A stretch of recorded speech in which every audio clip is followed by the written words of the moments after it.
But red side is going to have to try to get they're gonna have to try to force their way in. Looks like they managed to do that. Kind of just pacing right now, but we do have a kill bush set up. Hecarim is going to like kill bushes. probably lead the charge. Amumu could lead the charge if he wanted to with the bandage toss, but they really don't want to do it. They really don't want to do it in their jungle. No. Not after last time, especially they have to stick against this Drake to stop the soul stacking coming in from Team 6. Team 6 is just gonna walk in, set dunks them into the Baron Pit. Nice haymaker, kill onto the Misfortune. Dragon ticking low, but the Hecarim picks up the Dragon. Stunned up by the Sejuani, and then we're gonna rotate over to the Hecarim, taking out the Seraphine. Jhin has to flash over the top of the wall. Sejuani very low, charm coming out from the Ahri onto the Fiddlesticks. Fiddlesticks falls, double kill over to the Amumu, and Team 5 cleans up that team fight so much all over the place. Now there's the team fight we were talking about, and there's the gold lead coming in. It looks like they're gonna hightail it right to Baron, even though MF is dead for their consistent damage. So hey, but the jungler is dead. Who cares? I mean, who cares? Like, when the jungler ain't there, you take the eject. You can't see, you don't have the might, you don't get the eject. That's what I think. That's what I say. I'm not gonna lie. Slow though. While they do take this Baron, because I don't see Team 6 testing this flash, taking this. But we do have the curtain call coming out. Going to do a little bit of damage. Hecarim is just going to base tank a lot of those shots. Baron ticking down very low, but is claimed very swiftly and easily. Smart jungle play right there. Very patient hand of the smite. Speaking of smites, did you see that smite on the extra? Very, very good, and it seemed like he timed it at the exact same time he ulted there, so it just made it look like a flawless plethora of plays. And what is Sett doing? Onto the Hecarim. He's going to get taken down very low. Fear coming out, but the shield is going to give him a little bit extra health. Heroic entrance coming in, giving him a little bit of extra shielding. Galio's going to turn onto the Misfortune, but he gets bandage tossed, charmed up, chain CC. He goes golden. Encore coming out, going to lock up the Ahri. He's going to try to walk out with the taunt, but he gets claimed by the Ahri in the end. Seraphine going to be able to root up a one team member. Haymaker coming out. He's going to dodge the charm. He's going to land the dump. W! The Hecarim falls! And the team fight continues. Fiddlesticks is going to be able to get a little bit of extra healing down onto there. Shut down for the set onto the Amumu. And they are continuing to chase. Sejuani has to fall back into their base. Team 6 turning that, which looks like a pit, into a smart team fight. Okay, I was about to flame. You heard me. I was literally about to flame a Mafia boss there for running in, but he trolled us by proving that it was actually a smart play. So he baits in the whole team fight for going in as a result of, his W obnoxious shielding. It looked like a lost fight. However, the rest of the team collapses in on Team 5, and they get the much needed kills that they needed. And it ended up being, I think, a 3 for 1. So they lost 3 Barons in the process. Hey, that's a win. And the only one you lost was a good, the person you're supposed to lose, Galio. Yeah. Galio is someone who is supposed to die in team fights because of where he's situated and what he does. He taunts, he gets CC'd, he tanks the damage, he disappears, the rest of the team follows through. So you lose the member you're supposed to lose, and you take 3 off the board. So that was a really good way to make sure. I mean, it's a really good team fight. I mean, there's no other way to word that. I agree. That's one of those where you just type in all chat worth and you pretty much move on from there. But now we're going to have the next dragon coming up under 2 minutes now. Are we going to see another huge team fight? You have to. You just have to. I mean, that's what these teams are wanting to do. You have the Iron Shield of Team 5, which, weirdly enough, is turning into more of an Iron Spear. Iron Spear, okay, yeah. I like that. Because you have the shield, and then, so the phalanx from the Spartans, where you have the shield, and then the spears coming sticking out? That's what we got here. The spear happens to be Hecarim, and the rest of the team is the shield. And then you just have the pure brute forceness of Team 6 trying to penetrate that. And both teams clashing in a way that I didn't expect. So this next team fight, I'm gonna say it, is going to make or break the game. Because right now, I would say at this point in the game, it is close, very close. It could tip either way. Team 6 wins this team fight, it gets even closer. Or Team 6 wins this team fight, it's gonna shift in their favor. Team 5 wins this team fight, it's gonna shift drastically in their favor. So this is the team fight to make or break the game. We got a ton of pings coming in on the dragon, so we know what is exactly about to happen here coming in. They pinged the dragon timer about for the past like 30 seconds. We got 32 seconds until the dragon comes up. Hecarim walking in with Sejuani. The flash having to come, but the heroic entrance is not going to be able to have the damage come through. Bullet time coming and clean up a lot of those members, but Jin picked up a kill in the end. Dunk coming in from Set. He falls down, but the curtain call is not going to be able to land too many shots. But Mumu is going to lock up the Seraphine triple kill over to the Misfortune. Triple kill. That team fight started out quickly and ended just as quickly. I thought I'm it was not doomed. gonna lie, I was not sure if they were gonna follow through or even not just follow through, but I wasn't sure that they were gonna be able to capitalize the way they just did. I'm actually right there with you. I 100% thought it was doomed when Now Upon Light fell. You know, Jungler said, you're like, oh crap, they have to back up. But no, they kept fighting. It ended up being a 4-for-1 trade in the end, and a dragon picked up, so it completely negates a dragon soul for either team for the next 10 minutes, and that's huge coming in for Team 5. Also, 2 Hex Drakes are fun, and it gives you a lot of extra CDR that they'll need. CDR, how about when we talk about attack speed? Misfortune, Ari, Necessary. Wow. They are getting a total of 18% attack speed per stack. That is disgusting. I love it. I love it. And big MF damage coming in from that fight there. Disgusting. It's absolutely disgusting. Oh, such a good ultimate. It locked them all in place. Exactly for MF to do the exact damage she needed to with her ultimate, and then following up with, I think, a double up to get to secure the next 2 kills. Clean. Oh, yeah. Misfortune, when you get a double kill with a double up, just mwah. Really good fear coming out from the Fiddlesticks, but meanwhile on the bot lane, Galio is going to get jumped on by the Hecarim. Hecarim is going to fear him. The knockup isn't going to land. The taunt is going to come out, just give him a little extra shielding, but he is not going to be able to survive much longer. He goes golden just to stall for time, but Hecarim has too much health and too much damage. This buff on Hecarim is disgusting. Also, doesn't help he has 3 items plus a Frozen Heart, so no one is really doing any damage to him right now, so gotta keep it where it is, huh? He has the Black Cleaver to shred through the tanks, and he is just as tanky as they are. Like, it's disgusting. Oh yeah, oh yeah. So Jin coming in with what is going on here? Oh, we got Baron pings. We got Baron pings. Team 5 is setting up for this Baron. I don't know if Team 6 can contest this. They're too far down. We do have Fiddle and Set hovering at the top side of this map, so Juan will be coming over from the top lane. Set is a little bit singled out, but so is Set. But so is the Fiddlesticks. Lulu is going to back out for now. Team 6 finally funneling into the red side jungle. Team 5 is backing up into the river. They do have vision control of that red side jungle.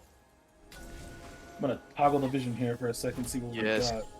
Okay, yep. So Team 6 clearing out that vision. We can't see them, they're walking in blinds. The Mumu is just sitting. Oof. Very smart play by the Galio to get out of there with that dash. Just check in. Just a little peek around the corner with that ward. Just sniffing out. What are they doing? What are they doing? Both teams just really tense. Oh, the tension is real. Galio is getting really bold with the way he's walking into the river. Set gonna follow him. Gonna try to clear a little bit of that vision. Gonna get a little bit of poke, but Sejuani engaging a little bit onto the Galio. Both teams just posturing real heavy at the moment. Oh, do we just back up at this point? Do we back up? If I were them, I would just back up, reset, right? Restock your wards. Just reset. At least restock wards. That's the most important thing. Now, the problem is if Team 6 sees Team 5 resetting, they could then turn onto the Baron, but there's so much vision that they would see it. However, I'm keeping my fingers crossed here that they'll just back off. They'll all restock wards, and we'll probably have another standoff, unless they decide they're going to farm up a little bit, get their next, item spikes more or less, because the AD carries are coming in at their second items. Looks like Misfortune just finished that Collector, which is woo! Collector and Misfortunal is gross.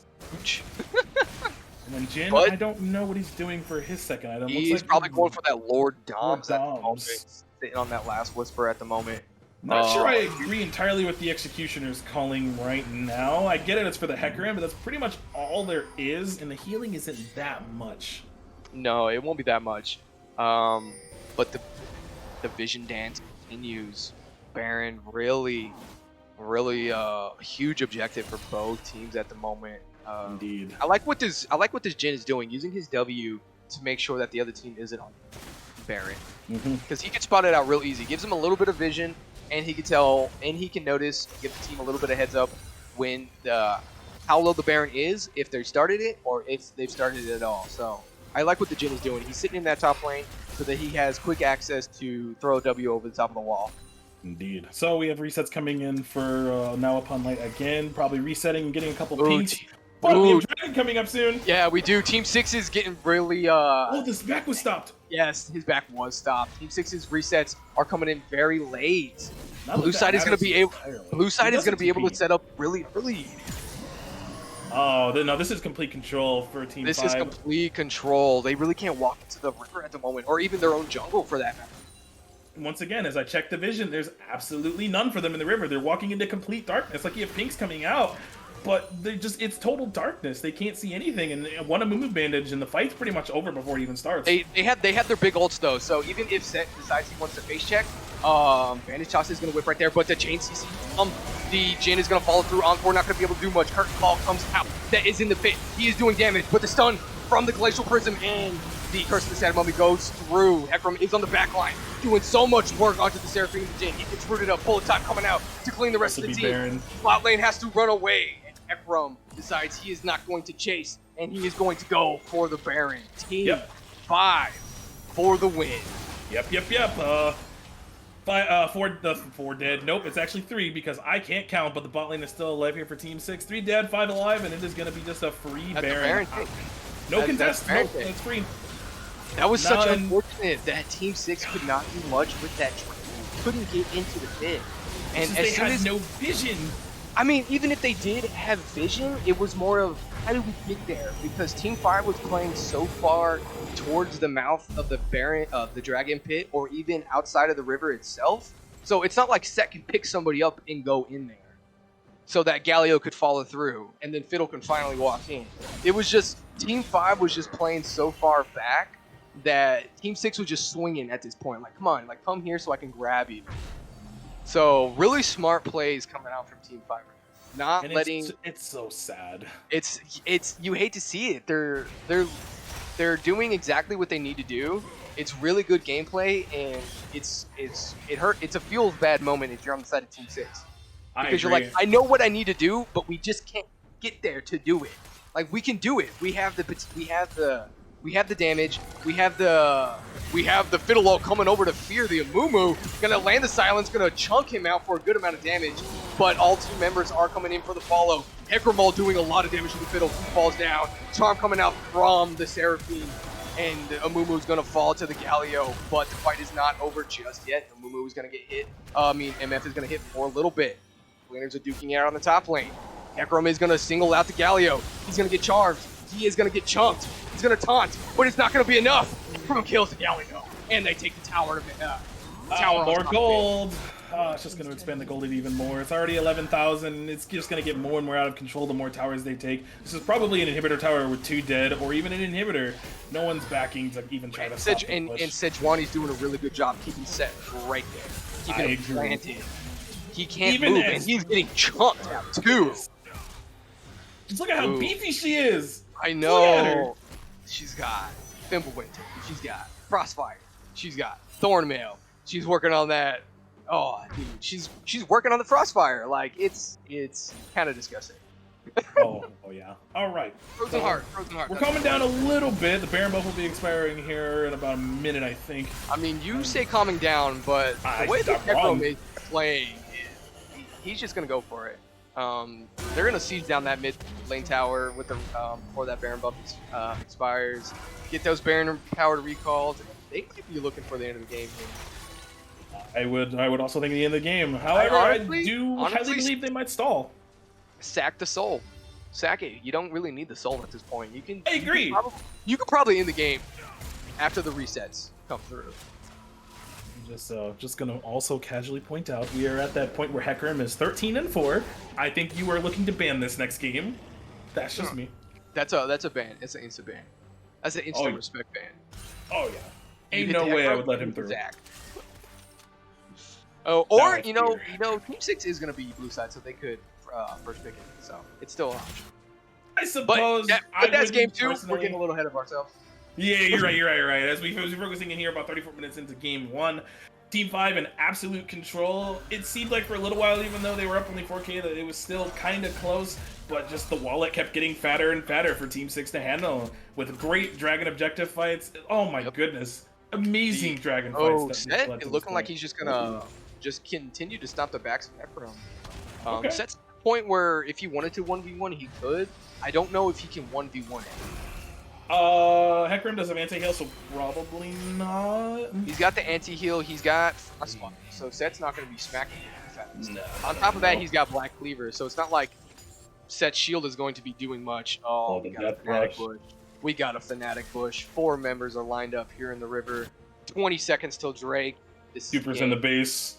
This is the game fight. Set's going to have to remain in the base to clear out those supers. And he has no says, TP. I'm not going to do it. He says, I'm not going to do it. I'm going to run straight to the fight. Amumu and Hecarim are posturing. They're going to be the first ones going in. Sejuani's going to dash over the wall.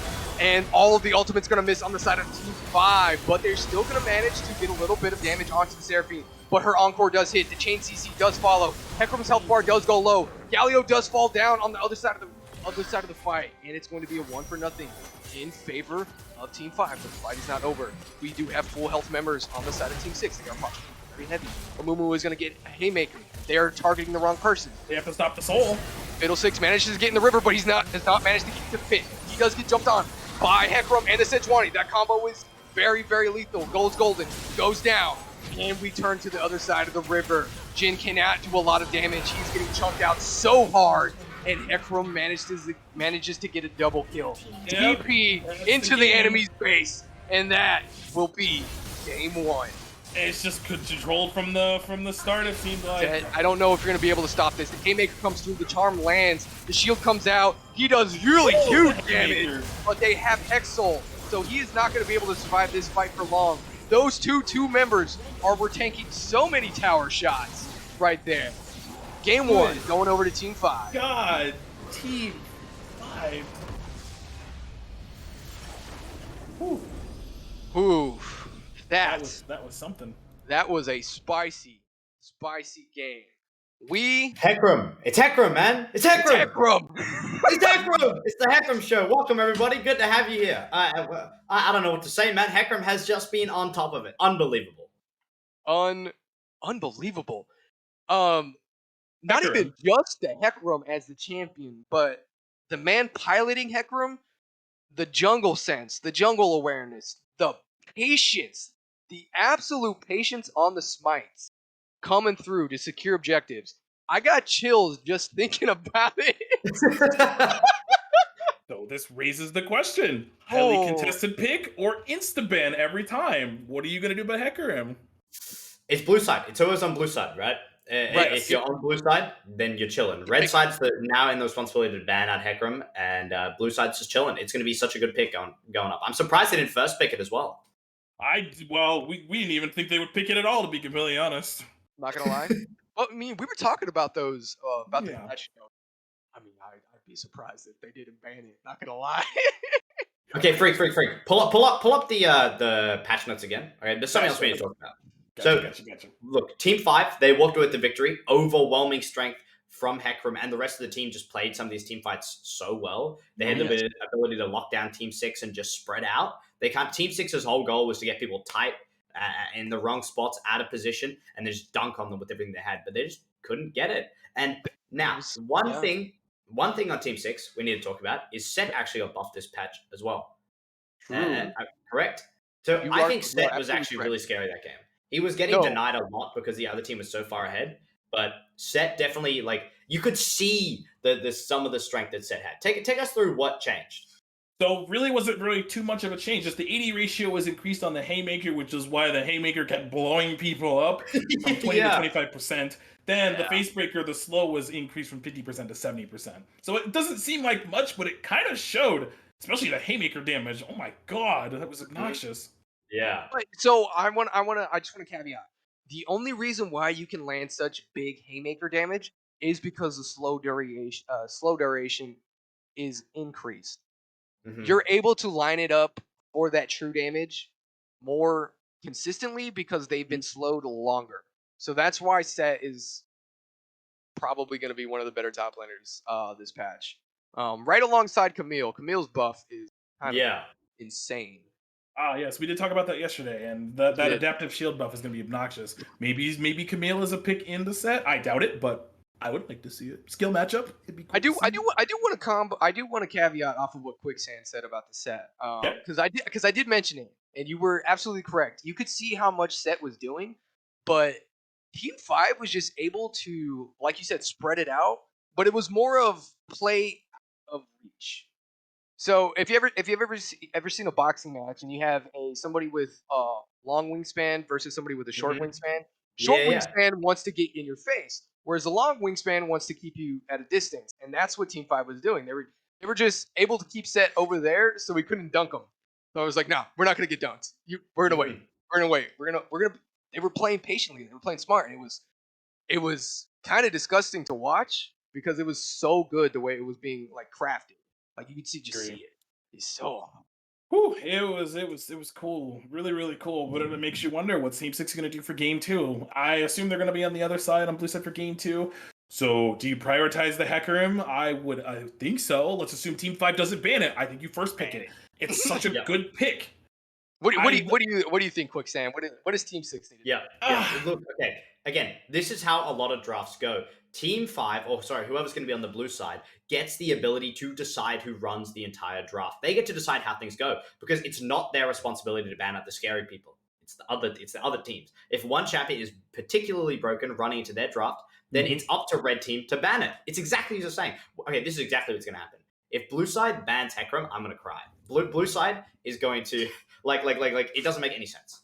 Blue side should just wait. If red side doesn't ban it, they lock it in. If red side bans it, they still have plenty of other options too. I agree. I think that's what has to be done. So, do we keep the same? Do we change up our style essentially? So, are we going to change up our style? Yeah. Are we still going to go for it? Go for it. I don't know, bro. I don't know if we're gonna see Hecarim again. It's up to whether or not the team on the red side thinks they can deal with it. Pretty much. Right. That's my question, I guess I didn't phrase my question correctly. Let's say we take him. Do we keep the same kind of team comp, or are we going to adjust it? So Team 6's team comp, if they go blue side, so their team comp was more wombo combo from out of vision, in a sense. Get them in this little tight corridor and just layer on our huge ultimates with huge damage, right? So are we going to continue that thought process, or are we going to go more into the run and gun wombo combo strat that I like to think of, where you have Hecarim Fear coming in, and then you just got these just big ultimates coming in quickly in rapid succession? I mean, there's a famous phrase: "If it ain't broke, don't change it." In this case, I mean, if it's broke, don't change it, because League of Legends. I mean, it was a little. I mean, it was working, but like I said, Team 5 was just able to keep them at a distance. They were like, no, we're not gonna let you do it. And the minute you start to do it, we're gonna just spread you out a little bit, because you can't do much 1v1. Yeah. Well, pretty much. And on that note, we're gonna see if we can see Team 5 continue to keep this long-range distance in just a moment. Hyper Freak, you guys need some water. We're going to need a quick breather, so we're going to go to a quick break, and we'll see you guys in just a moment. All right. Hydrate or digest, friends.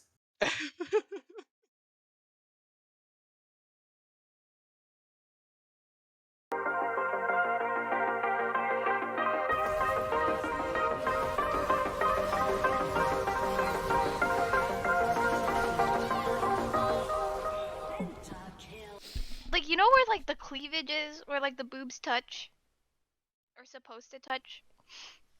No, I've never touched a woman. Cat Everfrost used knockdown fight hit. There goes a 5-man shield there. Rack's going to get caught up in the baby cage. That's going to be a 3-man shockwave in the backline with a big face breaker. That's going to be a showstopper right there. That's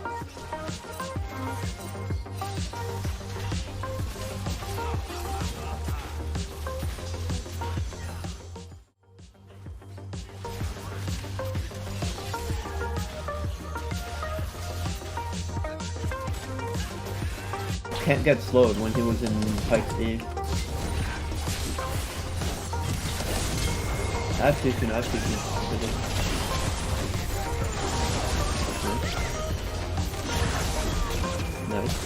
Okay. Okay then. I'm gonna try to get you the penta, honestly. You have one more?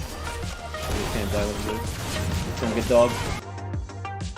You can go. I mean, I have to flash in a second.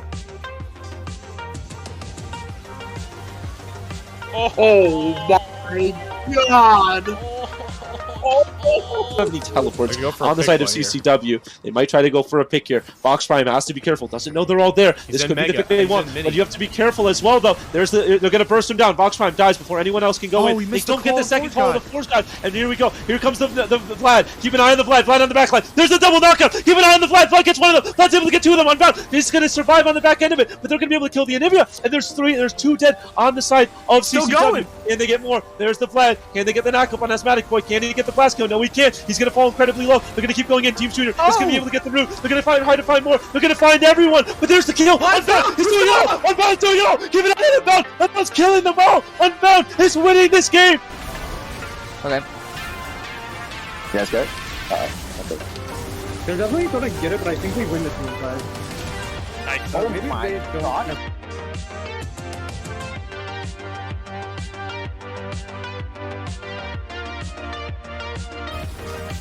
Get it, get it, get it, get it!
We're back. I actually got my water. Hold on, wait, no, I got something better than water. Look, I don't know what you guys be drinking over there in the US, NA, wherever you are. Look at this bad boy. Water? That is. I know you might not be able to recognize what this is, guys. This is called a cup of tea. Yes. It's pretty damn good. I just Are you drink guys water. Are you guys fans of tea? Is that a thing that you guys drink? That feels weird. Oh my god. I mean, for sleeping, you know. My mug is better. Look, man, I got my bad mug. Look, next, if we go to a game 3, I'll use my good mug. I'm not even using my gamer mug, so. The only thing cool I have is this. Not sponsored, by the way. Oh yeah. Not sponsored, man. Yeah. Not what kind of sponsored. tea you drinking, Hyper? Water. I'm just being lame. I'm not drinking tea. I'm drinking the drink of my people, of the Texan people, and that is Coke. That's right. I forget it's like late in the evening for you guys. It's such a nice way to wake up, you know. I'm getting real comfortable watching these games, and I hope everyone is as well. You know, get your cup of tea, get comfy. We got good games lined up against us, and make sure you got like a safety lid on your tea though, because these games have been crazy, man. I've been shaking around in my seat. I've been, yo, Hecarim's just too strong right now. It's like It's broken. Oosh. Oh, okay, man. It looks I mean, like- you're well, it right. looks like I'm we jumping don't- out of we my don't seat. even- We don't even have enough time to talk about my insane cup of tea because we're almost about ready to jump into draft. We are in draft right now, coming strong with the Zach I'm band. gonna go drink these. Go get into your draft. Okay, Let's word. do this. Lilia band coming in. So we have two of the same bands from last game. Nothing changed yet so far. Like we said, keep Hecarim maybe open on blue side. And They let the Hecarim go. We're about to find Well, I out. want to know if Team 6 notices how strong Hecarim is and first picks it this time, because last game, Team 5, who was blue, second picked him. So 14 and 3 or 4, I think he ended that game. That was ridiculous. ridiculous stats, just ridiculous stats. We're just gonna say that. If they are going to play Hecarim, I do like the Mordekaiser ban I because do too. Mordekaiser takes Hecarim out of the fight, and Hecarim was kind of leading those fights. Yeah, but are they So going to really, one final ban really here? good Hecarim ban. One final ban. Come on, what they going to do? There. Hecarim, okay. Okay, they're going to ban the Hecarim instead. You know what? I Get it thought out they would the leave it table. open since their No, first pick. No, Pick a okay, band, okay, you I know gotta what? jump in here, bro. I gotta jump Okay. in here, bro. Who's gonna do Why it? did blue? Okay, there must be someone on blue side who can't play Hecarim, man. This is. I'm just so disappointed to see this. Alright, bye, guys. Okay. Hey, So we do you got the heard it here Hecarim ban first. coming out. Okay, so Quicksand was not feeling that one it's at a little all. surprising, actually. I thought they would leave it open and first pick it, but I think Quicksand is right. I mean, if it doesn't fit your team comp, it doesn't fit your team comp. Guess not. If We're it still doesn't- sticking with the Jin first pick. All right. If your style is long range, tight corridors, big ultimates, and Hecarim is more of a get in your face now instead of these long extended fights, then you know what? Take him out. Get rid of him. Looks like for the first few picks here, we got the Jin, Misfortune, Sejuani coming in. So I'm wondering if we're about to get the 80% salty run back. Get that Because- salty run back.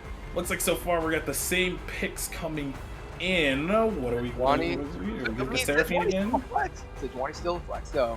Okay, that's fair. You can send that Sejuani in the jungle, and she still does just as good as the top lane. Granted, Yeah. I feel Sejuani in the top lane is way better. Oh, okay, different pick. We have the Nautilus coming in instead. Okay, I actually like this. I like the Nautilus Jin lane. Sets up a really good gank potential. Sets up really good 2v2s in the bot lane. Without the jungler, pre-level 6 at that. You know, point and click CC for Nautilus. Followed up with the dredge line. Olaf, And then you have an Olaf to back you up in team fights. Like, hey, I'm liking Team 6 draft a lot more now.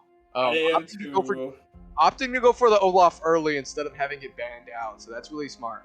I think that is a really good adaptation. If Olaf is a really good, like, strong pick for Team 6, I think it is the smart choice here to pick it up. And now we just have to wait and see what Team 5 will do here as they get ready to pick their last pick. I kind of cover Taric. I like it. I like Taric.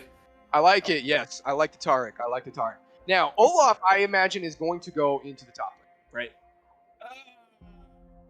right? Just remembering how Team 6's jungler Mafia Boss, looking at who he likes. Yeah. He likes those damage dealing tanks, like those bruiser kind of adaptations. So Olaf fits that. Yeah, okay. You're right. I was just thinking back on it now. That makes sense that Olaf would be You have a the top lane. Taric. You have a Taric locked in. Yes. Taric locked in here is a really good short, I say slight sustain because the heal's not much, but it's enough to actually give you through the lane. It's going to be really good, especially for the invulnerability, and once again, the Sejuani E passive. So we're coming into the second set of bans. We have Fiddle and Katarina banned away, so they're getting rid of that Fiddlesticks this time. I'm seeing a Camille angle. I would like to see that if they I do am that. honestly seeing a Camille angle. You have Taric, you have Sejuani, you have Camille. Oh yeah, that's a disgusting one, Bocabo. I was putting it in my head. No, yeah, you're right. You stick Taric stun on Camille. Granted, her stun, she has one built in her kit, and then you follow that with a Taric, and then you follow that with Sejuani, and then you have Bullet Time Misfortune, kind of. And oh god, you have the Trundle band from Team 5. I'm telling you, this looks like a... Okay. I'm gonna hold you to that.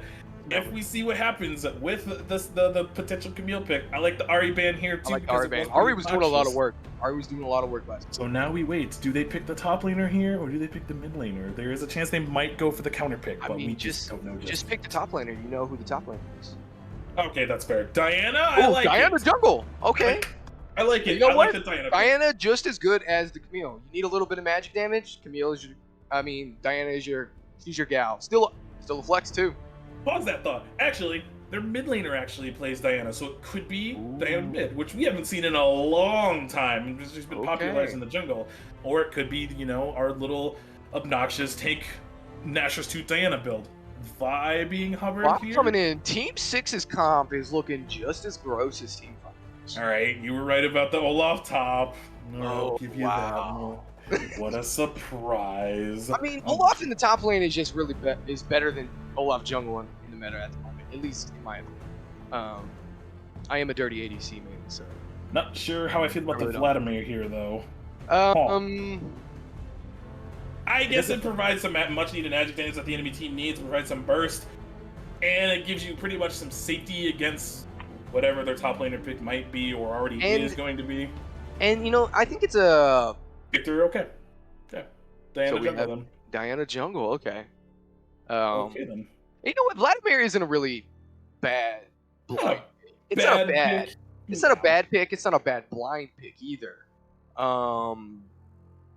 Quicksand. I'm gonna toss it over to you. How do you feel about the draft? I know how you felt about the Hecarim.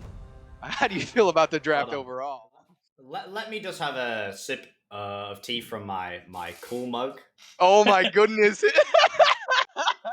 I love it. I love it. I love it.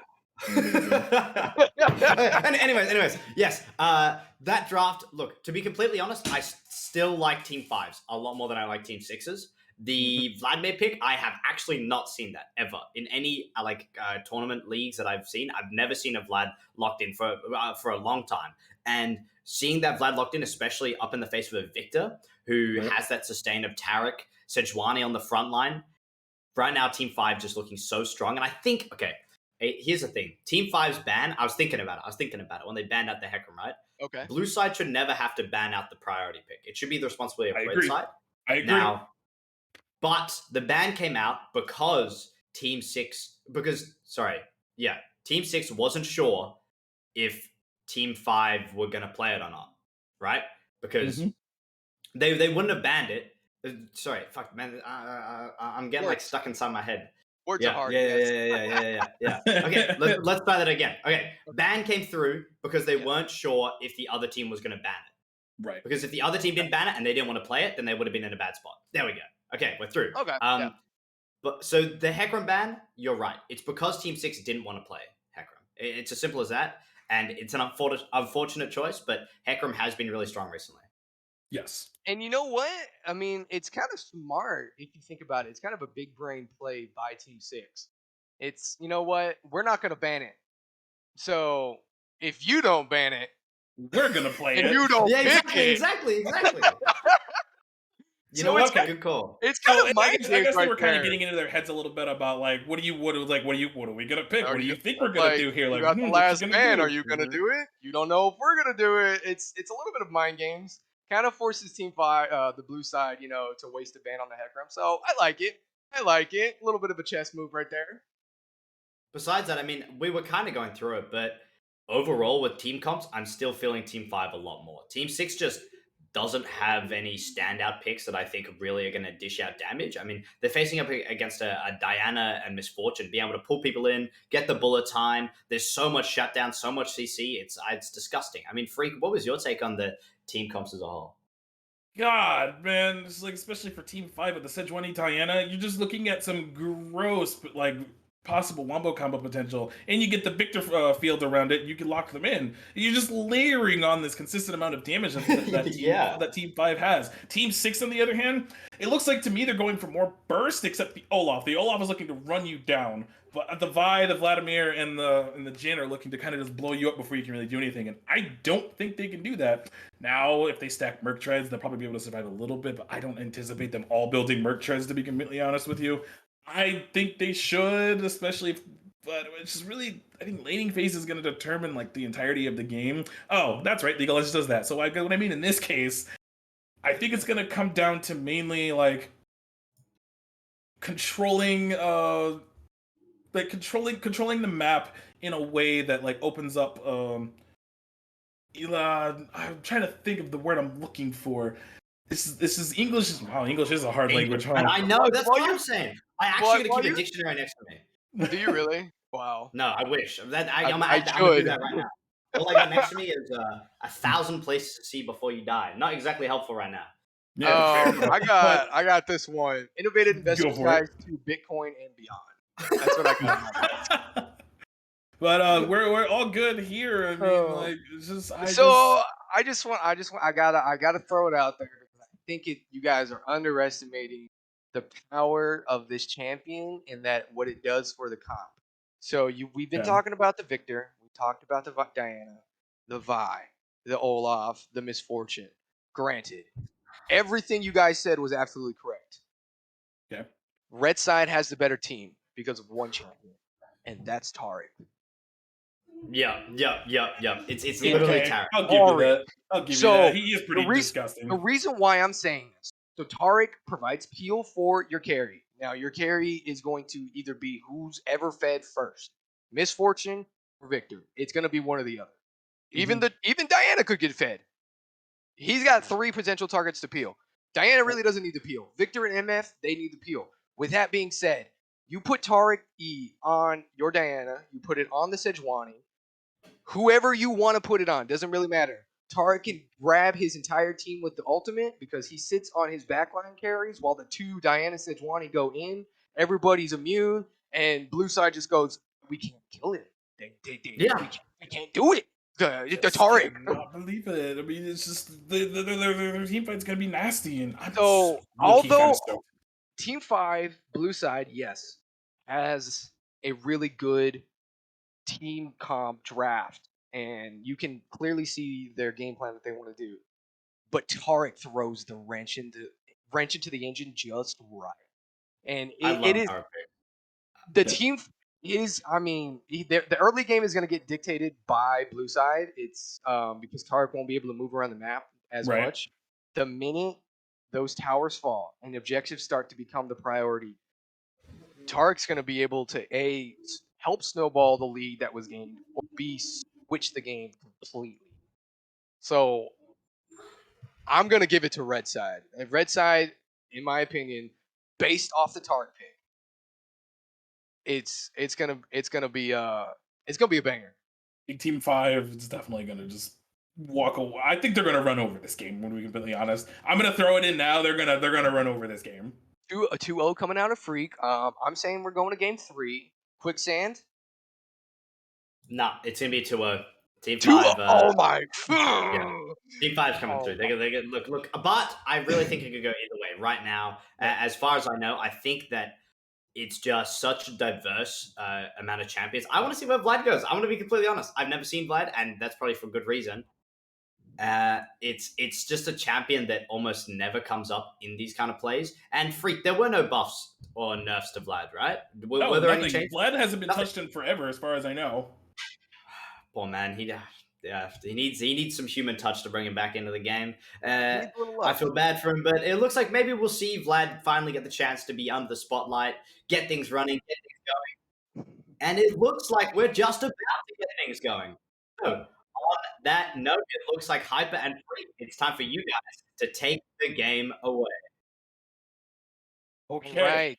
Game 2. A lot of pings coming out in the mid lane for what reason? Are they going to try to do a cheeky 5-man mid lane here? They might just go for the standard 5-point right here. But game 2 going underway. Team 6 on the blue side, Team 5 on the red side. They're actually doing a 5-man mid. Oh, wait, we have a flash dredge line followed up by the Jhin. It is going to be a 5-man pick into the mid lane. First blood over to the blue side. Okay. All right. The Nautilus Classic coming in for Team 6 there. Team 6 just went ahead, went for it, flashed forward for the play, and as you do with Nautilus, you try to either go for a cheeky invade or I guess a cheeky 5-man mid in this case. Jhin even started W for the extra lockdown. That's how confident they were in being able to burst them out for that first blood, and that's the burst I was talking about, except, you know, it's level 1. So that's what they're kind of looking to do pretty much the entirety of the game. Yeah, no, 100%. For all of you Jhin fans out there who don't play Jhin, you never level your ability until you hit lane because of that reason right there. If you need to hit the W, you have it unleveled. But Olaf, doing Olaf things right there, running down the Sejuani back into her own jungle, chunked a nice amount of health out too. And he just gets free lane prio. Yeah, even though he used almost all of his mana to do that. Oh no! Right there, Freak. Do you see this? Do you see this push? That is a stun coming out from the Taric. That is a hook coming and a root coming out from the Jhin. But the dredge line follows up on the Target. Target's getting barely low. Comes by. On the Krugs, he has to flash. Target barely alive. Misfortune now is going to get run down. Dredge line coming off of cooldown here in a second. The stun is going to come out of Taric, even though the GCC from the Jhin is going to land. Dredgeline hits the wall, and bot lane has turned into a slugfest. Okay, we got a flash out from the Taric there. That's pretty huge. You know, that negates the flash stun that he might try to do later. But look at Team 6. They're playing a lot more proactively, and I'm actually down with this game plan that they're doing. Is force fights. They have to fight you. And like, you have a Nautilus. Use him. Use the hook. The hitbox is stupid. Just use it. So yeah, no, it's kind of nuts. But with that being said, I do have to point out patience and just the game sense from the Misfortune. Not popping flash, not popping kill right there. Very well. She knew she was in danger, but she knew she wasn't in enough danger to have to burn those really key summoners that she's going Nautilus to. Hex Flash in mid lane. Yep, he looking for it, but not gonna find it. But you know, Misfortune not burning those summoners. She really needs those into this Nautilus lane. She didn't take cleanse, unlike the Jhin, who did take cleanse, which is very smart on his behalf. You're up against Taric, you're up against Diana, you're up against Victor, you're up against Sejuani. Lock in the cleanse. You're gonna need it, buddy. Okay, I mean, if they keep up this gameplay that they're currently doing, Team 6 has actually a really good chance of like taking control of this game early, which is what they need to do. Especially since Diana is such an early game jungler, she needs to push those advantages ahead, and she's gonna look to do that here in the bot lane here in a second. It looks like. Yep, Diana is. I mean, just hovering. I think the ward spotted her. Gonna get spotted on ward. Victor responding to that too. Hovering that top side of the inside track here in the mid lane too. But she's gonna come out behind going for it right there. Going to jump in on top of the Victor. He's gonna pull and get out of there. Saving his flash. Good gank setup and good gank avoiding. Ooh. Here comes Nautilus out of the line. Chain CC follows from the Jhin. But the stun coming out onto the Nautilus. Misfortune doing the damage that she can with the little amount of damage that she has. Jhin hits that fourth shot. Exhaust coming down on the Jhin. Bot laners back away. Both chunking a decent amount of health off of each other too. Okay, double exhaust coming out from the supports here. So those will be down for the next about 3 minutes. And Jin's mana is looking weak. Dredgeline landing onto the Nautilus. The heal coming out from the Misfortune. Hulk's getting taken down very low. The heal set just a little bit to provide a little bit of extra buffer room. But the side of Team 6 is looking very detrimental right now. Woo-wee. Low health, low mana. Jhin looking in a very bad spot. But we do have a back fully channel from the jungler for the side of blue. So we might have a tower dive, but Diana's going to back off. Okay, minute to breathe, ooh-wee, Zooey mama, as I say. We got a lot of quick early action happening here. Looks like that, stopping the back here for the top there. You always gotta love the, but the ghost hits top, the slow keeps coming through. Olaf is just going to try to run down the Sejuani. Buffer coming out, he's got a flash! And one more auto would have done it. Unfortunate. But Sejuani lives back to the base. He had enough mana for one more act, she's dead. Yes. Oh man, you hate knowing to see those it. mana costs. This so unlucky. Almost had it. There. Almost poor had Mafia it. Boss. You know what? It was still a good play. It was a good play, yes. Even though it did not result in a kill, I would call that worth 9 times out of 10. Because now Sejuani's forced to burn that TP just to catch one. And now she has no summoners, and I didn't know earlier that she didn't have flash up to the fight, but we got a fight happening in the bot lane. Oh, we do have a fight in the bot lane. And Taric's taken down very low. They're not going to follow up. Team 6's bot lane did get a chance to reset, whereas Team 5 doesn't yet.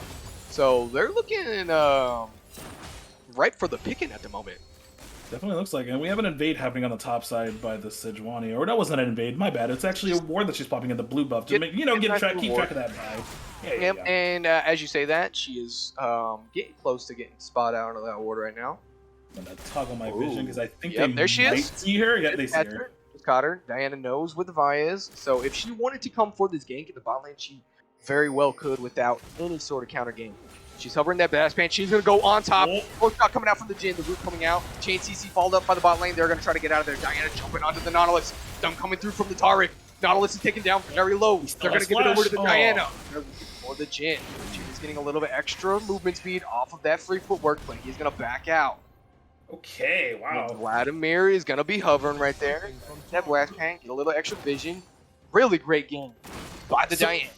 Basically, I actually thought that they would not commit to that, but I think Derek believed that he had enough mana, just enough mana to latch on and get the stun off. It's really good. Nautilus didn't die, or he died without using his flash, so he'll have that for the next fight, which is good. They're definitely going to need it, because I imagine with the Dragon, you know, kind of sitting around for the next 2 minutes, they will probably start to prioritize that here. Their bot lane has to back off, so... Team 5 needs a reset. I don't think they've taken a reset. This Misfortune and the Tark, I don't think they've taken a reset yet. No, they have not, no. Yeah, and they need to, but Jin is making sure that they don't, which is really good proactive play by him. It keeps them in, and by now, about 54 CS, she should have enough for the Noon Quiver, and Boots, I believe, should be good enough. Oh, they're going to try to reset now? She's got more than enough. She's sitting with 1,900 in her pocket right now. Okay, so Noon Quiver, Boots, and maybe a Dagger to keep that attack speed going. Oh, we do have a gank looking over here in the top lane. Glacial Prism is going to lock up the Vi. They do survive. Sejuani does survive the gank, but Diana is here with the blast. With the sweeper, she's going to jump onto the Diana. Diana trying to do a little bit of extra damage.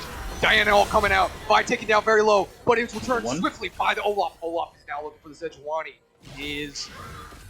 His trigger finger looking very spicy. Victory is here for the Rome. So is Vladimir. Top laners back off, so it's going to be a 1-for-1. Both junglers going down. Yeah, 1-for-1 trades. Neither of them burn flash. We're gonna have the bullet time to clear the bot lane here, and now they really need to reset. Miss Fortune's got 2K gold. She needs the back and get her items. Ooh, yeah, no, she really does. I mean, she really does. If they're gonna look for this Drake, since he's got very little mana, very surprised she's gonna take a fight with Olaf. Ooh, the level up will actually negate any sort of play I think she was thinking about going for. If she had more mana, I actually think she 1v1s Olaf there since he doesn't have ult. Yeah, no, 100%. Yeah, this is free. Oh, here we go. First dragon being taken here. Blue side setting up on that dragon. Taric, though, is gonna walk right past the dragon. I don't think they know that they're on it. He's actually hovering this mid lane. They take it right under his nose. He's gonna get pinched. There's a 3-man play about to happen here in the mid lane. Diana is on the opposite side of the river. He's going to get that stun, but that is all he's going to get. 4 members of blue are in the river right now. Okay. Oh, Vi is hovering right there. They're looking at the target. Is going to be the target. Vi is going to be the engage. Vi is going to get spotted out by that ward. She's going to clear it. Blast cone over the top of the blue pit. Top lane gank though. Olaf taking out Diana. Olaf getting a double kill over to the You know what? These teams, I'm over here looking at the wrong side of the map, and the action's happening in the top lane. Well, I guess we now see why the Olaf was banned last game, because he is a pretty disgusting champion and Mafia is really good on it. So he's gonna take over the top lane here. Look, he got 2 plates down so far. I think the next move here is take the Herald, break that tower top lane, swap the Olaf to bot lane, swap the bot lane top, and just kind of keep that pressure up from the Olaf, keep him as far ahead as he can, and just keep him ahead, like 2k gold almost, 1,500 gold lead right now at the moment. Just keep that pressure with the Olaf at the highest point. And Team 6 is already playing much better than last game. Way better than last game. Tark is going to go for that stun. He is going to land it. The follow-up damage is coming through. He is half health. Nautilus walks up, tries to take some of that damage. Vi in the river, going to try to stop the Diana. He's going to ult onto the top of the Diana, but the Tark ult is going to come out. They're going to get saved. All the time coming through. Curtain Call also coming out. Diana does fall to the Vi.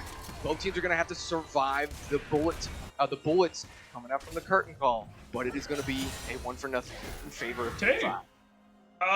Unlucky as I was just praising Team 5 or Team 6, they kind of dies. But you know what? It's okay. You know what? Okay. Team 5 doesn't look like they're done. They looking like they might want a little bit of extra right here. I think what they have to dive. I think they're looking for a dive. They're on a ward though, so they know this is coming. It doesn't matter though. They're looking like they want to dive. Dredgelight gonna come up and lock up this ETC from the Diana. And they're going to take out the Jin. That tower is ramped up. Ooh, that tower is going to take out the Diana. Taric is going to have to try to retreat. 3 members are going to jump onto the Misfortune. Woo! Now they turn their attention towards the full health Taric. Taric can hit a stun, but his damage is not enough to stop the team from taking his life. They're just going to slowly walk him down. They're going to give it to Vlad. Yep. Yep. Very well done. Good dive by Team 5. but really good response by Team 6. Vladimir rotating really early to stop that. I would actually argue that the tower dive was actually a little bad because the tower actually started hitting the Misfortune first, and it got to the point where it ramped up so much to where it just two-shot the Diana. So I actually think it was a little sloppy with the tower aggro there. But overall, I mean, they got 1 kill out of it, but then the turn ended up being a 3-for-1 in the end. If we're gonna think about this objectively, you put the Jhin behind and you put the Diana. Okay. So who's winning? Who's really winning there? You know, Jhin gets. No, it's okay. I still think that's worth. You put the ADC behind, you know, it makes team fights a whole lot easier. Fair enough. But it looks like actually Jhin is going that. I believe that is the Eclipse build that we haven't seen actually in like a month or two. Oh, you know, God, it's still it's still a really good mythic. Like it's still a really good build route for Jhin, especially going into the face of the Sejuani, the Diana. So it's a really good mythic to pick up a build route to go. The Rift Herald play that I mentioned a couple minutes ago is finally happening. It looks like they're going to focus the Rift Herald here and try to push that advantage in the top lane, as I hope they do. They do have Nautilus there to help secure that. We do have Tark roaming up from the bot into the mid lane right now. He is going to try to jump onto the Vladimir. He's going to get chunked out. But 2 members of Team 6 are here. Like they are going to land the dredge line. Olaf coming in from the top of the river. Big ultimates coming out. Tarek is going to have to try to retreat with his teammates because Diana has fallen in the river. Tarek goes down by the Mafia Boss. Mafia Boss is going in. He's going ham. He is taking everybody. He's taking tower shots. He is going to fall. Shut down, going over to the Victor. That's don't want that going to. But that is going to be a 2-for-2. 3-for-2. I apologize. 3-for-2 in favor of Team 6. That's Olaf in a nutshell. I hate going up against top lane Olaf for that exact reason, because the second he hits 6 and gets an item, he just runs at you and it scares the really crap good out of dredge me. line coming out from the Nautilus. The Sejuani. She's tanky though, a little bit tanky. Not as tanky as she can be. Doing a little bit of damage. What I want to talk about from that Olaf, and we need to talk about it. He almost got a triple kill under tower. Yeah. He popped the Gore Drinker mid-fight and it healed him from like 200 health to full. Oh, the TP coming in from Sej. We do have a TP coming in from Sejuani, probably just to help secure this dragon. Team 6 really not in a position to contest this at the moment. Yep. Mafia Boss is here. You know what? I might be wrong. Curtain Call coming out. Probably try to help steal that. Misfortune is going to help clean that up, secure that Drake. Team 5 walks out with the dragon. And we have another Exo. I was holding my breath, I'm not going to lie, because Olaf threw the X and I thought it was going to take it. I've seen it happen before. Blabber did it this past weekend, and like I got nervous for a second. You know what? I'm still in the dragon with the Jhin Curtain Call, so I was praying for him. He's gonna get the Jhin is gonna get slowed up, gonna be able to dodge with that extra move speed, that push shot. Okay, well, he walks away from it easy peasy, no Summoner's Burn, and he's good to go. He's going to keep farming up towards this Eclipse. Let's talk about items since we're... Oh, they're walking at them. Let's talk about low health bars. Jhin, what are you doing? Ultimate coming out from the Nautilus, but ultimate coming out from the Tarek. Tarek is going to be able to give his team a little bit of extra healing, a little bit of extra shielding. Team 6's bot lane is going to have to back up immediately. Actually surprised they're still sticking around. I would not stay here if I was this low. Jhin takes a double up, and he's out. He comes out. Ooh, unlucky hook. Ooh, bullet time coming out from the Misfortune. Gonna land a lot of damage onto the Nautilus. Wow. Blue side gonna have to just back right here, and red side might get just free tower damage, maybe tower 2. Alrighty then. I mean, at this point, you can kind of sack the tower. It's okay. Plates really aren't a factor anymore. We got some cheekiness happening in the top lane, it looks like. Yeah. Some of the Herald should be down. Tower. Diana is here, though, to defend this. To help defend it, rather. Okay. Herald is going to get the charge up. Gets it. Victor and Vladimir are rotating up, fight breaking out the top lane. Diana ultimate coming in, doing a little bit of damage, but Olaf is just too strong. Stun coming out from the Victor, but Olaf is just healing so much. Axel flying around, Ragnarok going through. He is unstoppable. You can't stop him. Woo! Olaf in the top lane is busted, and Herald is going to be able to get that second charge. Meanwhile, the bot laners are duking it out. Exhaust coming out onto the Misfortune. Tark is sticking to that Jhin. He's going to be able to follow up with a little bit of chain CC. Curtain comes open, Curtain call. and the stun is going to try to land. Dredgeline comes out just off a little bit of time, and Tark is very low. He's going to have to bar up that clan. One more auto. One more auto. Pop that shield. Let it burn out. But MF is going to back out. Very smart. Oh, that And was so Olaf low. gets the Olaf is inhibitor just doing throw. work. Diana's going to try to jump onto him. He is very low health. Give He me that is going shutdown. to have to burn that. He's going to pop that flash, dodge the Glacial Storm, pop that Ghost, and run out of there. Like he's just going to run out of there. I had something clever, but that was just insane. Is it too late to start talking about Game 3 because this Olaf is gonna carry?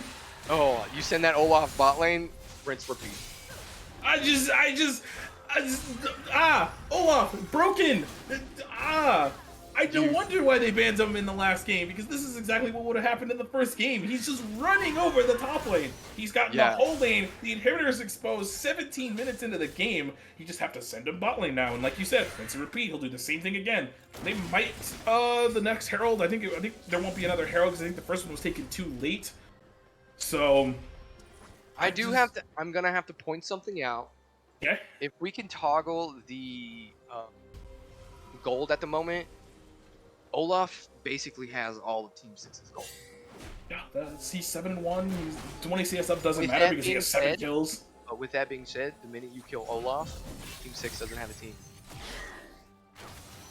So Team 5 has a chance, and their chance is to eliminate Olaf in team fights and then finish up. Tark going to be able to walk right to the face of the Nautilus. Diana here to follow up. Vi here to back up their team as well. Nautilus taking very low. Wild coming out. And Tark coming out to save them a little bit. It finally goes through. And Misfortune cleans up the Vi. Vladimir is going to be able to jump in onto the back line. He's doing a lot of damage. Bullet Time going to be able to get a lot of damage, but not enough. She doesn't hit enough bullets. And Olaf is just tearing the Taric under turret. But with that being said, Victor manages to claim the Jhin. He gets the red buff and gets the shutdown on the Vladimir. Glacial Storm onto the Sejuani. Now, Nautilus is going to get walked down. Back off, Olaf's coming. Here comes the raid. He's going to pop the ultimate, jump onto the Victor. Victor not going to be able to survive, but he does. Walks under turret, and Sejuani claims the shutdown. Now we focus our attention to the Nautilus. He gets stunned up. You hand it to the Victor, and Team 5 wins a team fight. That was actually a delayed ace, even though Vi is up. That was the fight was so long that it ended up being a delayed ace coming in for Team 5. So I take everything back that I said. This game is winnable for Team 5 if they just keep doing what they're doing. That was actually really well played for Sejuani and Victor to type that out. Ended up being a 5-for-3 in the end, and they're just gonna get this dragon as a consolation prize. Extended team fights. I told you Quicksand show Taric. Taric is the pick that is going to change everything. And we saw it right there.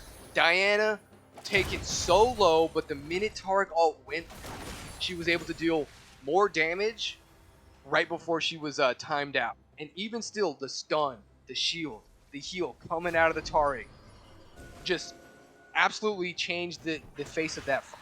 It ends a lot faster if Taric isn't there. Granted, 100% agree. Granted, he did get run down under turret by Olaf, but that is. I mean, he's 7-1. Actually, I lied. My scoreboard's bugged, so I think he's 10-2 now.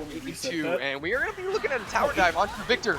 Vi's going to be able to land her ultimate, and Victor won't be able to survive her shutdown over to the Vladimir. 900 gold. Very nice shutdown gold, too. Okay.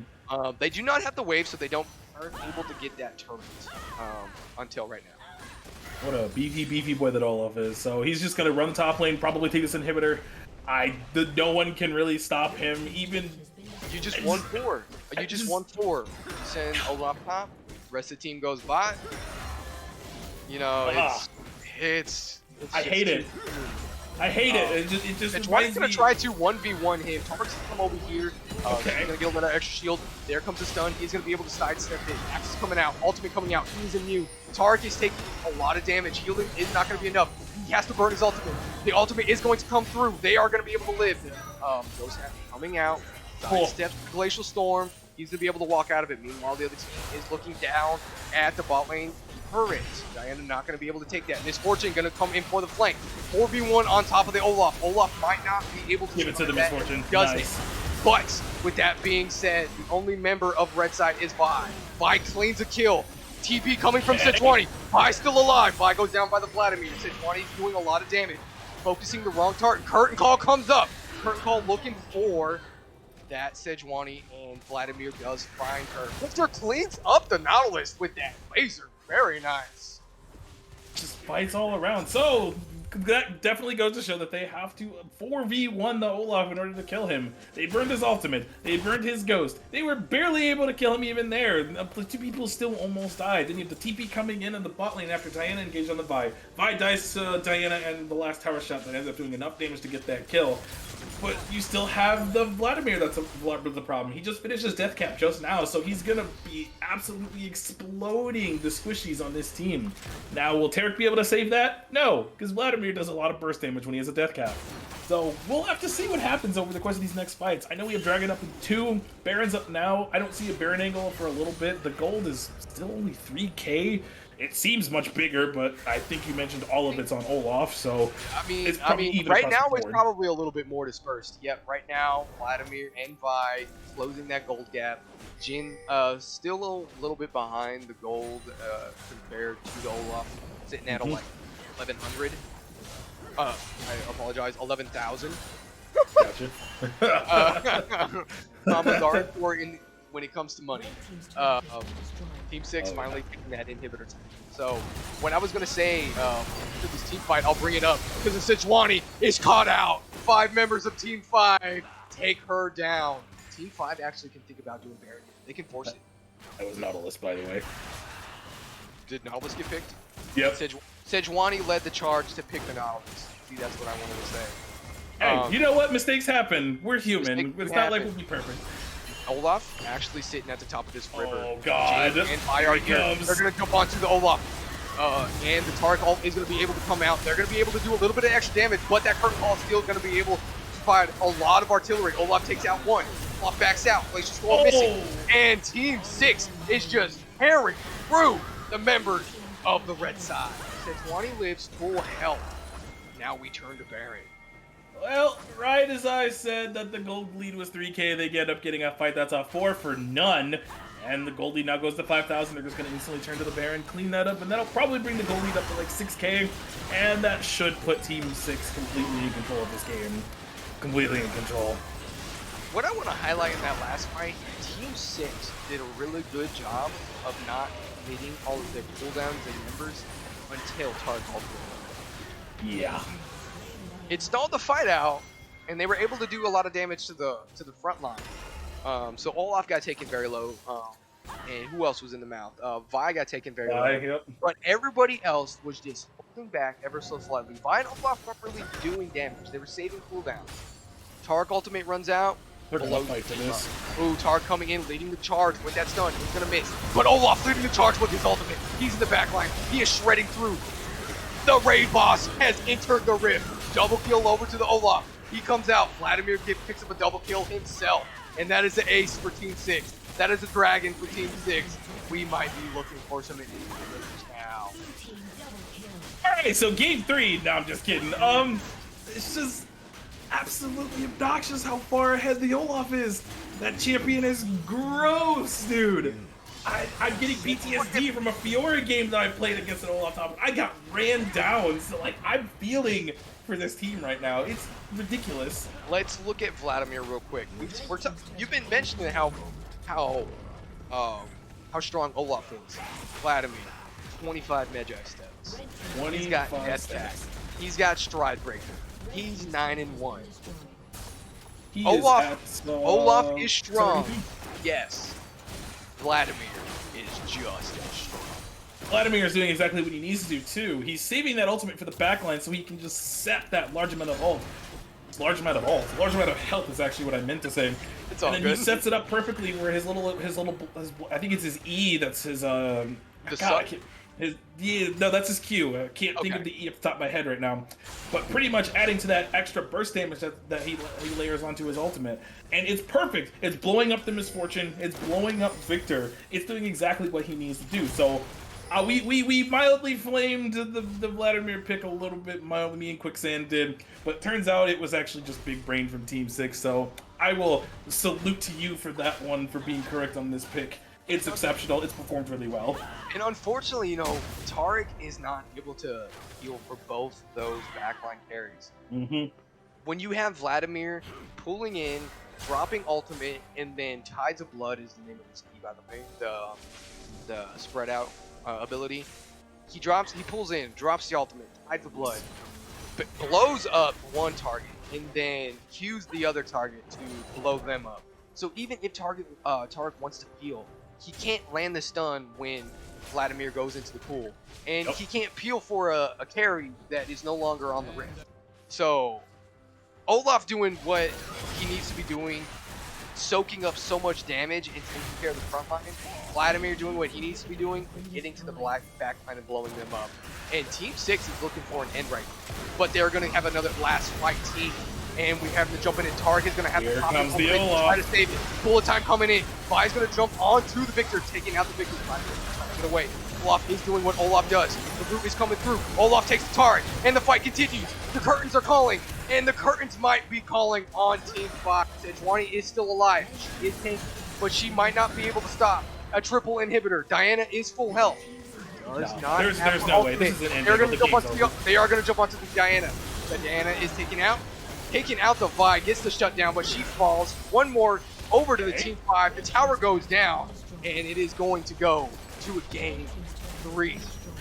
All right. Quicksand and I were wrong. We said it was going to be a 2-0, but Team 6 comes in, proves us wrong. We're going to game 3. Exciting for the first night of the Draft League. I am so hyped. Game 3, baby. Let's go. Nice. Oh. Woo. Okay, All right. well, that was, man, dude, I think Olaf, I'm gonna be honest, the way he deals with CC, he's listening to too much Taylor Swift, bro, I swear. Okay, every time he hears one of these, he just shakes it off, man. Every single time. It's crazy. He just doesn't get hit. He shakes it off. He runs into the enemy backline, and he just wipes them out, man. Oh my God. It hurts to watch. It hurts to watch. Like, you see all of Team 5. They're chilling. They were on the red side of this game. They're chilling. They're walking up to that Baron fight, that one that happened near the end. Sorry, the Dragon fight that happened near the end. Olaf just runs to the backline, man. He sees where he wants to go. And just annihilates them all, bro. It's disgusting. Oh my God. He did 34,000 damage. The most out of both teams. Who was close? Who was the next closest? Vladimir. The next closest was Vladimir at 24. Oh my God. 11,000 more damage. Okay. The first thing I need to talk about Hyper is, okay, Olaf, unbelievable. Okay. But what about Vlad? How did Vlad get 25 stacks on Medjai's, man? You see, I have a theory. First off, I told you so. Game 3. Called it. Yeah, you can't have that one. Okay. Yeah. Moving forward, so that early to mid game, where was everybody's attention? Olaf. Because So, he broke an inhibitor tower. We need to stop Olaf. Vladimir says, go stop him. You got that. Check me out in the back line, killing the rest of your team. I got 25 Medjai stacks. Mid game. That dragon fight you were talking about where Olaf ran in, he got a triple kill, but if you think about it, you got the full house because Vladimir got a double, and Olaf got the triple. So it's just like, oh, let's focus on Olaf. And Vladimir says, y'all forgot about me. And then he kills your team as well. So that's how you get 25 Medjai stacks. You get a little bit of sleight of hand. It's like, oh, you guys are watching over here because guess what? You can't ignore damage. No, Vladimir may be weak early, but you just late game. That's the thing. He needs that time to elevate his damage and Vladimir. I can't stand that champion. He needs to be ignored and get 25 Medjai. And he was ignored because He got Olaf had ignored. broken an He inhibitor died tower one at 17 time. minutes. He died one time. Like, how do you ignore Vladimir that long? Yes, Olaf is a problem, but if you ignore Vladimir, he becomes a worse problem. I think Because- he went Riftmaker first, and then I think it was Deathcap second. No, Right, it was Night Harvester first. Deathcap Strikebreaker second. into the Death Cap.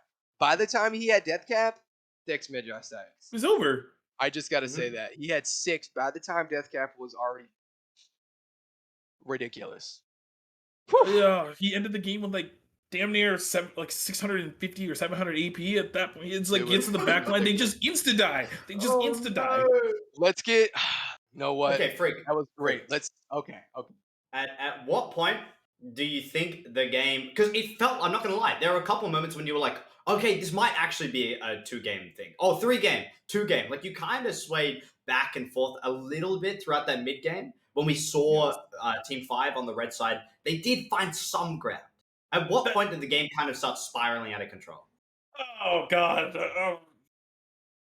Where didn't it spiral out of control? Okay, I guess the mid game. Well, Team 5 got a really good fight there in the mid game when they actually got the shutdown on Olaf and the 2 that survived. It ended up being a delayed ace, and they got the Dragon's response. It's like, okay, this game might be winnable. It's only 4k gold down. Olaf was the gold lead at that point, and it seemed okay for like a hot second. But then just fight after fight after fight, just Team 6 kept coming in. Olaf coming in from the flank to go for the back line, and then you have the main Vladimir nonsense, being like, haha, I'm gonna go for the front line. Prank, I'm gonna pull under, go for the back line. And then they just killed the back line every single time. That just takes out all of that damage. And poor Victor, I feel like he just kept getting targeted by the Olaf over and over and over. That's what you do when you're immune to CC. You just shake it off and you run right. You just shake it off. Face. It's insane game. Insane game Great. for both the top and the mid laner from Team 6. It was disgusting. The bot lane was almost kind of a non-factor that whole I'm gonna game. disagree. Okay, well, let me phrase before we get to that. They Okay. provided the utility that they needed to. Bingo. Definitely, absolutely, that they needed to in those fights. I meant in terms of like just raw control. It was the top side of the map that was entirely in control the whole game. But you don't pick Jhin for raw control. You pick Jhin I do. for team fight control.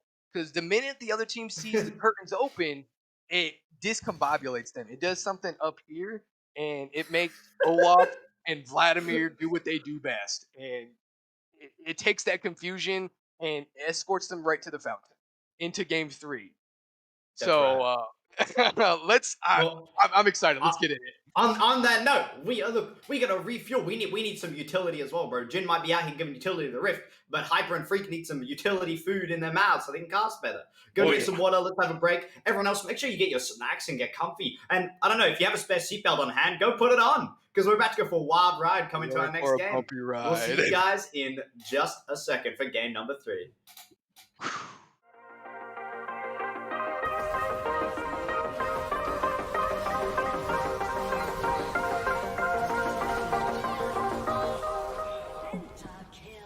Like, you know where like the cleavage is, where like the boobs touch, or supposed to touch? No, I've never touched a woman. Cat Everfrost used knock-on quite hit. There goes a 5-man shield there. Rax going to get caught up in the baby cage. That's going to be a 3-man shockwave in the backline with a big face breaker. That's going to be a showstopper right there. That's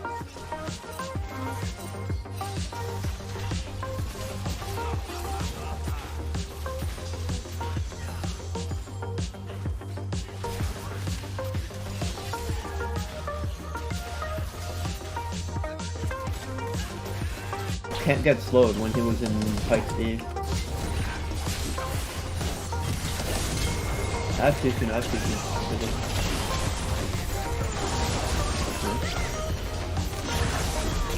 Nice. Okay.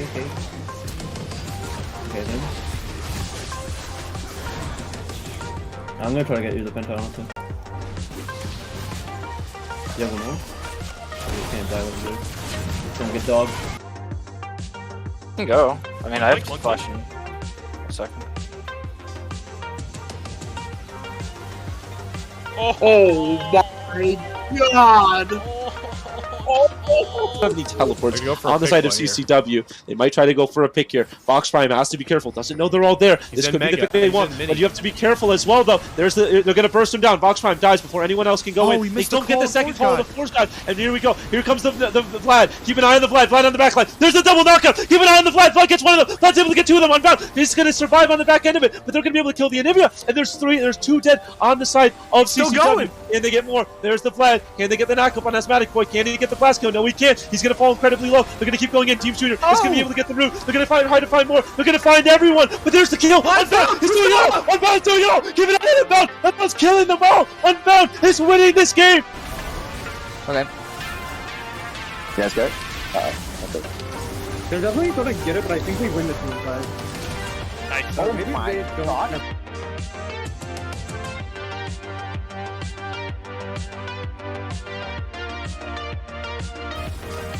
Get it, get it, get it, get it!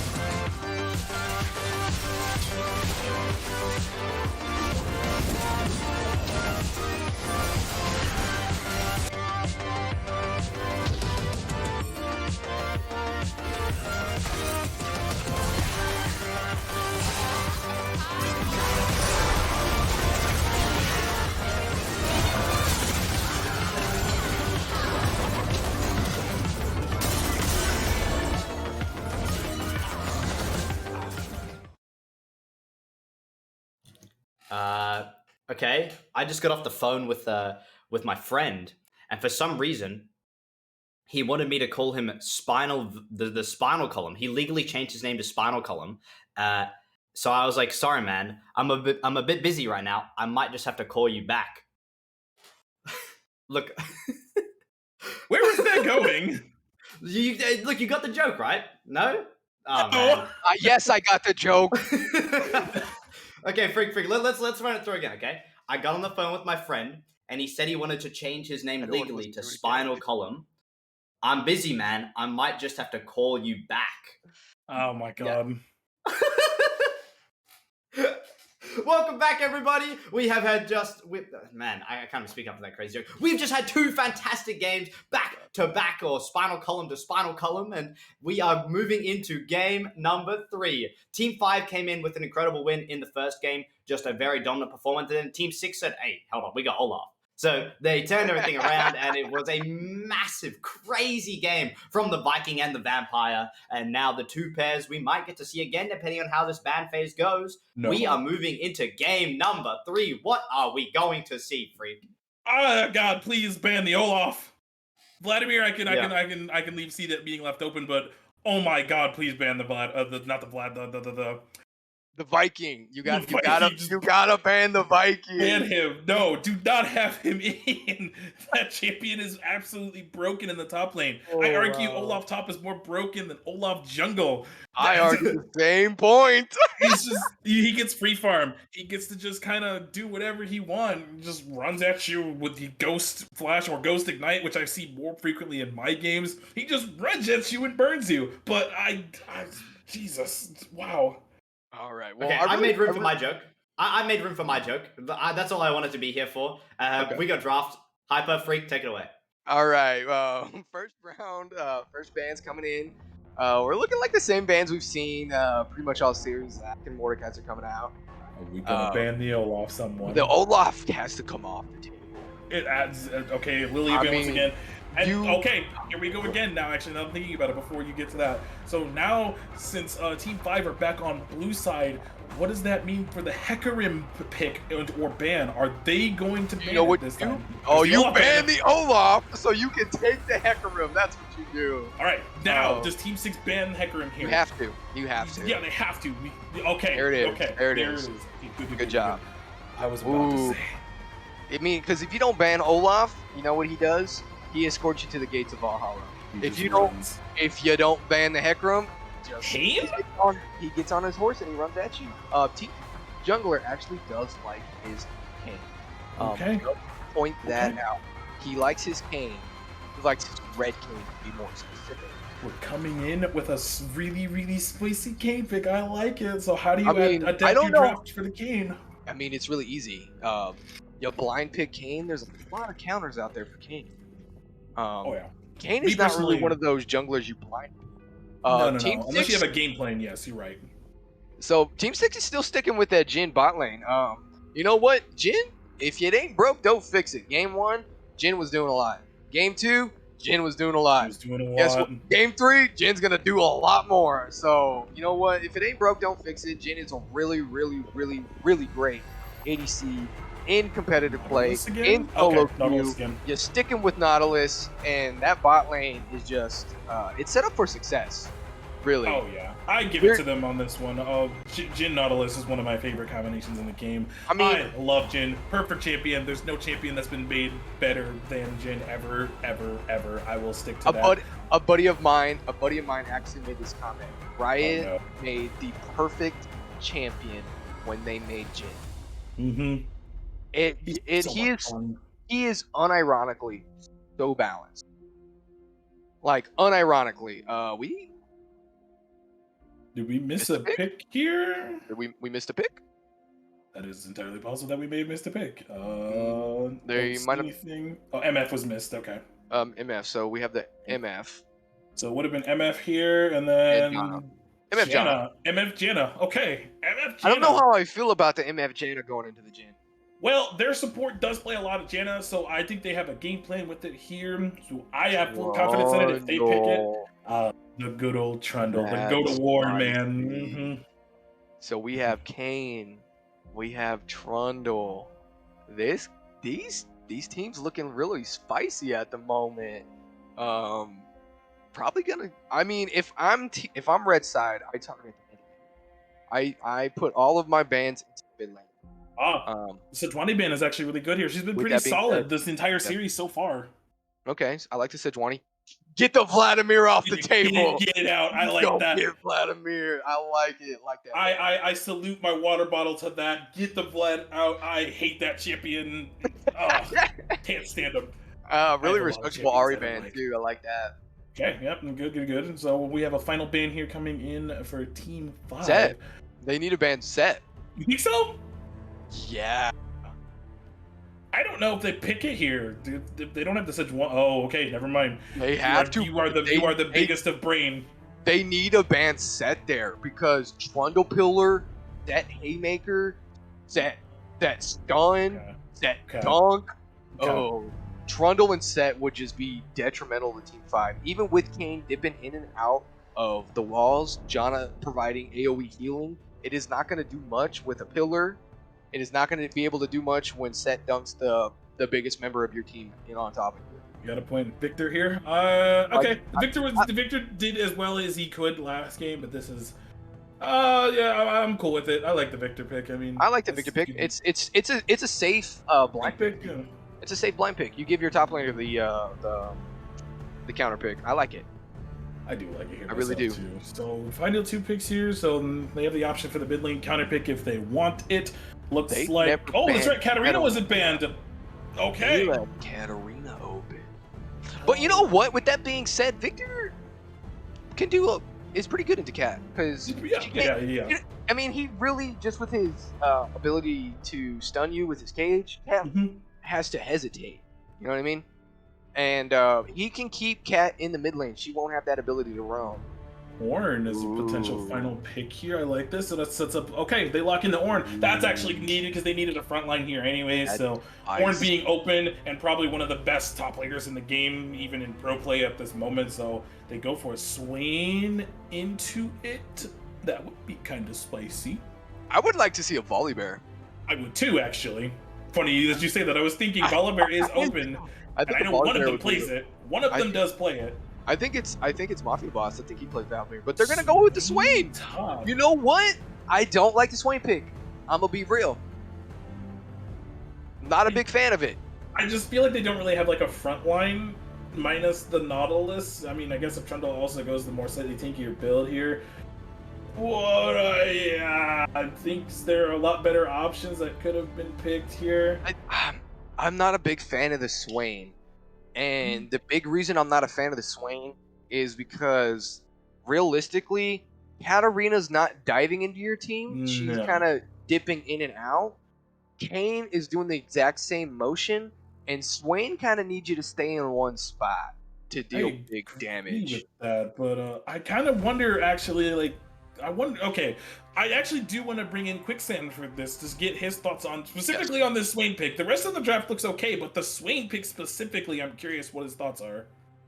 Okay, here's what my thoughts are. Swain pick, I kind of like it. Look, here's the thing that I'm feeling right now, okay? Okay. Team 5, it feels like they have a bit of trauma from last game, like playing against an Olaf and having it run through their entire team, because they didn't actually choose any major CC on their side.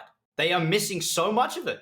Like, their team comp just doesn't have, like, any, like, Janna can kind of, like shoot a tornado. But besides that, like, it's Katarina. It's Ornn kind of gets that knock up, but there's no point in click certain CC that they can lock down somebody with. Ornn has to get the charge to try and make opportunities. But it's not like what we see with, on the side of Team 6, you know? They have so many more opportunities to get CC, to lock down. Trundle Pillar, they have the Trundle Ice, so much land to cover, so much environment control. It's like, I'm split.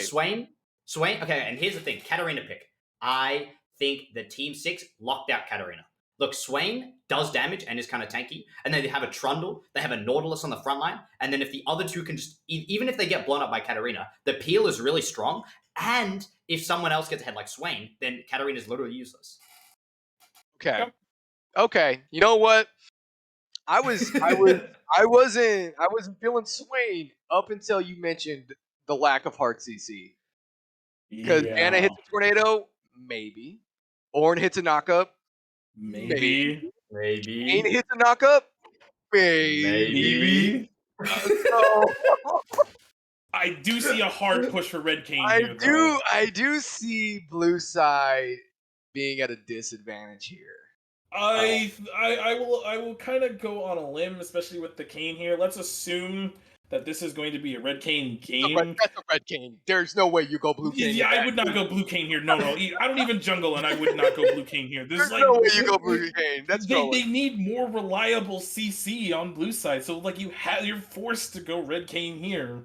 I like the fact that you said they have a little bit of trauma from Olaf, because the Janna pick just made sense. Yeah. The AoE pushback, the shield. Now it makes sense. And Olaf isn't even in the game. It's oof.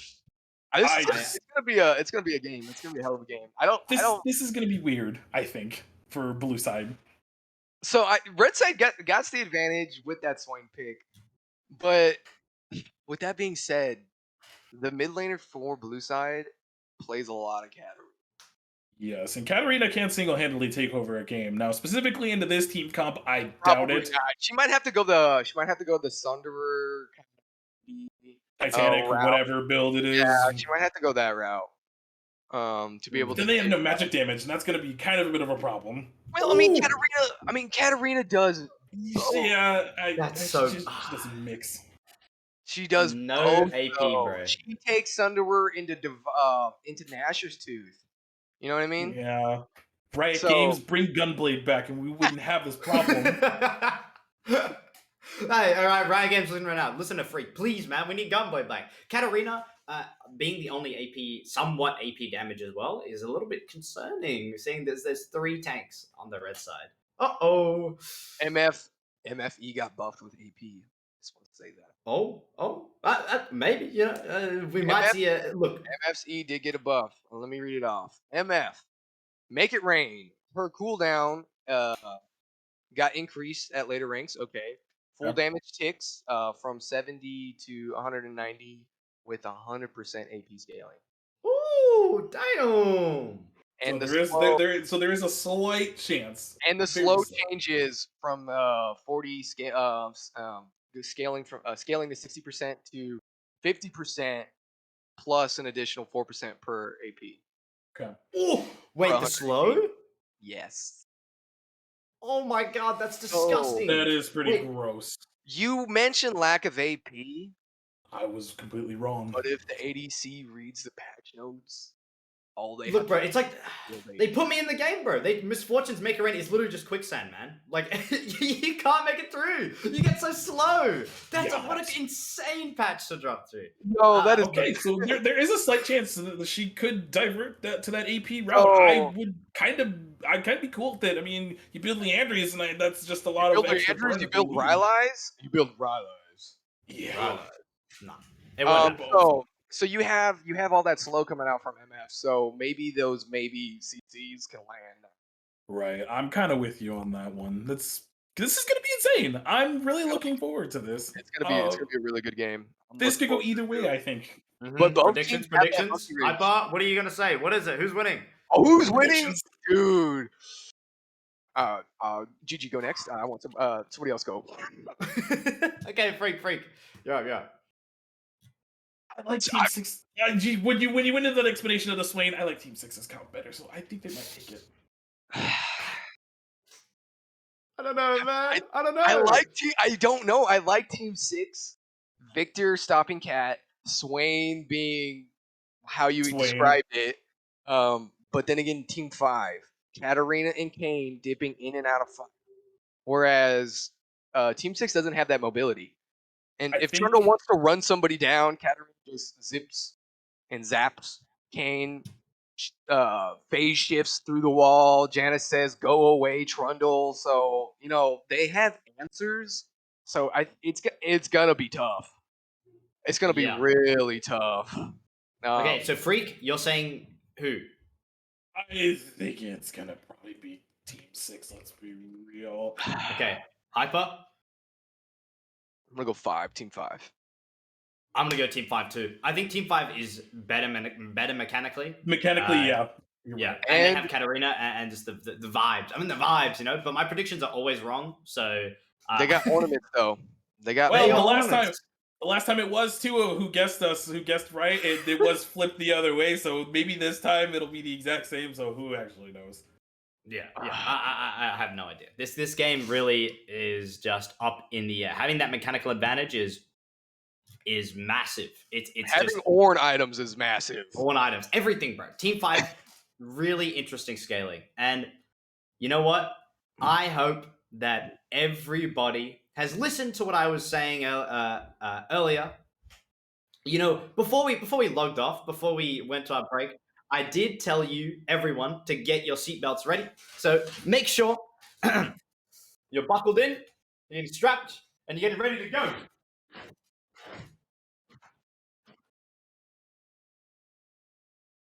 Whew. Here we are. All right. Game 3. We tried to say it at the same time and it didn't work. I was trying to really hard. Okay.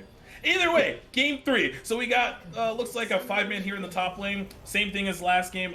I think they're going to have a harder time killing the Ornn than the Victor from the last game. So we'll see what happens there. You know what? You know what I love about Team 6? Consistency.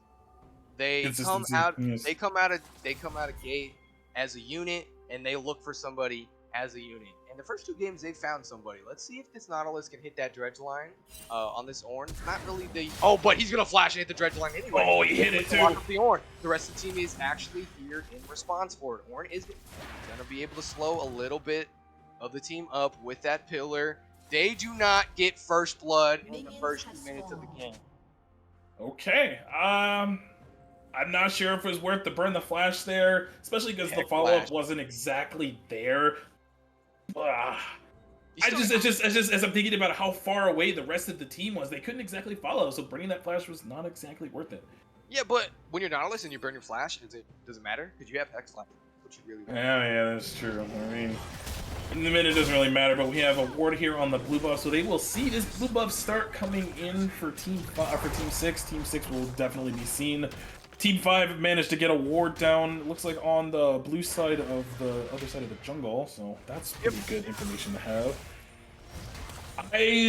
I'm still kind of trying to see whether or not if I like Team 5's draft or not, but I guess I wanted to say this when we were talking to Quicksand, but I think this game will probably be determined in the first 12 minutes, if I'm being really honest. Really? The first? Okay.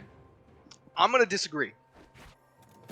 And I'm going to disagree for the mere fact that both of these teams want to get to late game. Yes.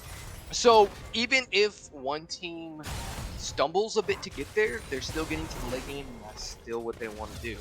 Now, Team 5 wants to be a little bit more passive and proactive, so they want to be proactive upon level 6, but passive up until then. Whereas Team 6, red side, they want to be, very early. They want to start getting that advantage into the late game. So 2 different play styles as far as how they want to execute their goal, but the goal is still the same. Get to the Baron fight. Because the Baron fight, that's when the game is decided. Whoever wins or loses that Baron fight. Yeah, no, I'm right there 100% with you. Oh man. It's just the polar opposites of what happened between Game 1 and Game 2. Game 1, it was an absolute wobble stomp from Team 5, and then Game 6, I was going to say, Game 2 was actually a waffle stomp from Team 6 with the Olaf Vladimir pick. And just the adaptations from both teams coming in here, minus the bot lane picks, they've been generally the same for the entirety of the series. Ooh, poking the minion there, that's unlucky. Ooh, a little bit of poke damage, and the tornado is going to like it. Okay. But as I was saying about the adaptations between games 1, 2, and now, it's looking pretty good. Ooh, Dredgeline is going to fall onto the Nautilus, and the Jhin has to back away. He's taking a lot of damage. Sauce coming out of Misfortune, but they're going to turn their attention now back as it's timing out. Flash is coming out from both support and the bot lane. Groot coming out from the Misfortune. Heal coming out from both bot laners. This fight is going on extremely long, but the first blood is going to go over to the Janna. And the Nautilus is looking for the Misfortune. Misfortune is trying to get out of there. She's level 3. She does have a little bit of extra movement speed, and she does use it to get around the cove to take out the Nautilus. Meanwhile, in the top lane, we have Kayn jumping onto that Swain. Swain trying to stall out a little bit of extra time.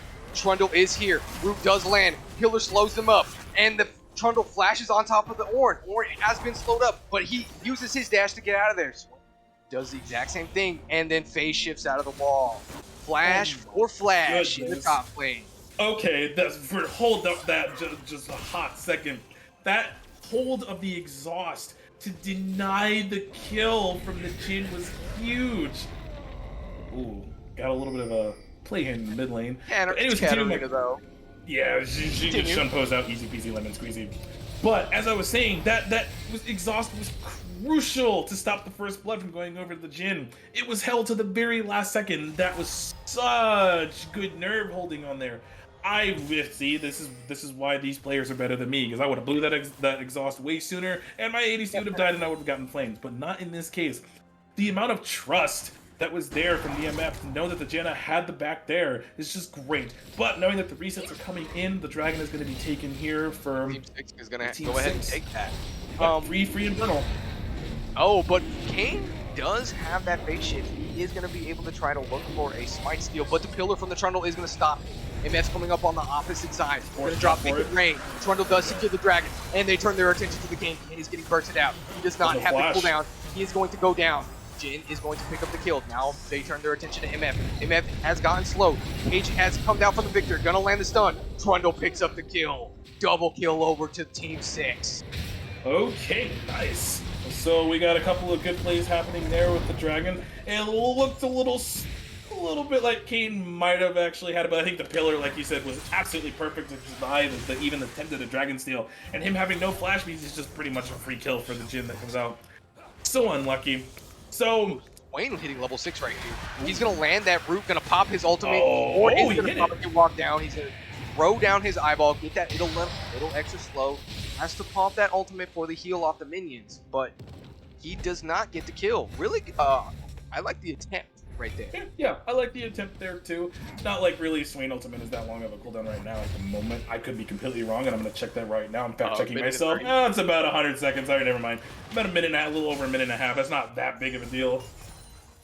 You were talking about the patience on the supports with the exhaust.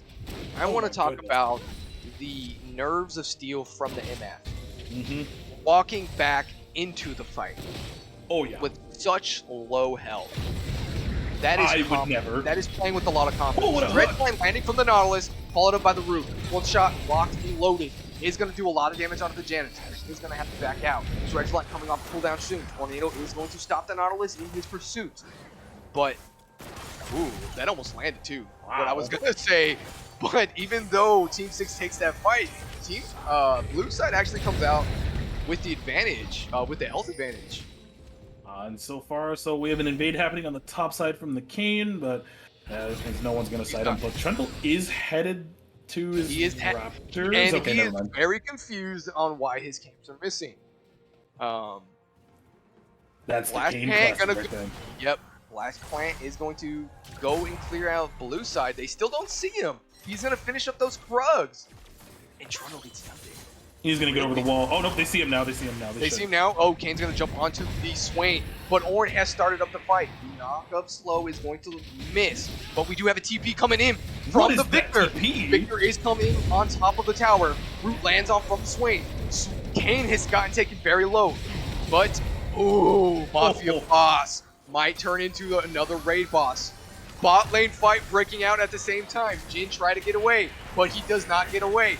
Victor is doing a lot of damage. Ornn is going to go down to the ultimate. Katarina is going to pop her ultimate. Takes out the Swain. She's turning her attention onto the Victor. Victor is super low health. She gets hit. Turning her attention now onto the Trundle. And the Katarina gets a triple kill in the top lane. Yeah. What? Yeah. As expected for Katarina, she saw the little health bar. She was like, I want this. She went in and just cleaned up the rest of the kills. It looked pretty dicey for Team 5 there for a second. But Jhin dying in the bot lane, he has no sums. Unlucky. I think Janna hit 6 in the middle of that fight to be able to heal MF a little bit. Sag, he looks like he's going for the Executioner's Calling right away, so putting himself a little 800 gold in the hole, I guess it makes sense. You got to. Yeah. I'm the ADC that won't buy Executioner's Call, but in higher competitive formats, I understand it's necessity in laning phase. So I like it. Because if you're going to be able to deal damage with Janna, you need a little bit of heal cut. I believe also in the middle of that fight, once again, right as Jhin was looking to finish the MF, he got exhausted. And I know exhaust tilts me so much. Because I'm right about to kill someone, exhaust, like, okay, well, there goes my kill pressure completely because it just negates everything. Now, it's not even just exhausts, it's well-timed exhausts that tilt me. I'm trying to put it together in my head as, like, the reasoning for the Executioners here. Because, like, Janna only heals with ult. I guess maybe if you're looking later in the game, but I think it could have waited. It's just finish your Gale Force or whatever you're planning on building here. Just finish that first before you even think about going for the Executioner's Calling. It's for regen effects, too. So, you have I don't like it still. D-Blade from MF, healing from Janna, but we don't have time to talk about Executioner's Call because the Tornado is going to land 2 members. Nobody's going to see the Kane sitting here in the tri-bush. They're going to still go for this dragon. We're And about to they're have a going to dragon walk fight here. right by it, too. Going to jump onto the scuttle. Team 6 does have priority of the river. They do have that bush. They are going to get spotted out by the blast plant. Ornn does have the Ornn Horn. 10 minutes. Yes, we are. Ornn Horn does have the Ornn Call, so he could start this fight out with the Battering Ram. They are going to be able to clear the vision. Battering Ram coming out. He's going to miss by the Trundle Pillar. Oh, the Trundle Pillar was huge. Out, and the Dragon is still doing damage to both sides of the team. They weren't able to get much damage off that Trundle, off of that Curtain Call, but though Treasureline is going to land. Full attack coming out from MF. Swain diving in. He's going to pop his ultimate just to get a little extra healing. Both teams are taking very low, but the fight is still going on. Swain able to grab the MF in the fight. It is going to be I apologize, a 1-0. Blue side has entered onto the pit. They are taking the dragon. Red side might be able to steal this, but they are not. They are able to take the fight and the Drake. 1-0 so far after that fight, and 3 dragon pickups, so definitely worth it. We're coming up on that 12-minute mark, and Team 5 is pulling ahead. I did say the game might be determined at 12 minutes. Katarina is absurdly ahead of her counterpart, and we have MF here at 3-1. She's stacking up that goal. You would think, you're looking 0-1 top laner, expect it. It's a tank. He's not going to really do much except provide utility for the team later on. 0-2 jungler, you're like, well, he's doing what he needs to do for the team at the moment, but you might flame him a little bit. I think the bot and mid lane are going to probably take over this game if they keep up the pace that they're at. So they're about 1.5k gold up at the moment.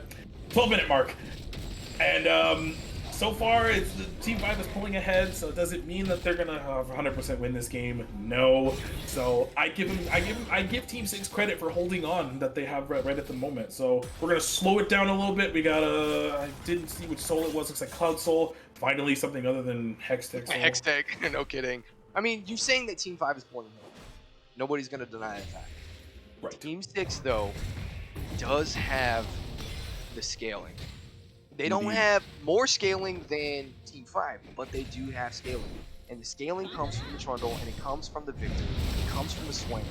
And once those three scale past that midpoint into the late game, it is going to be very, very tough to deal with them.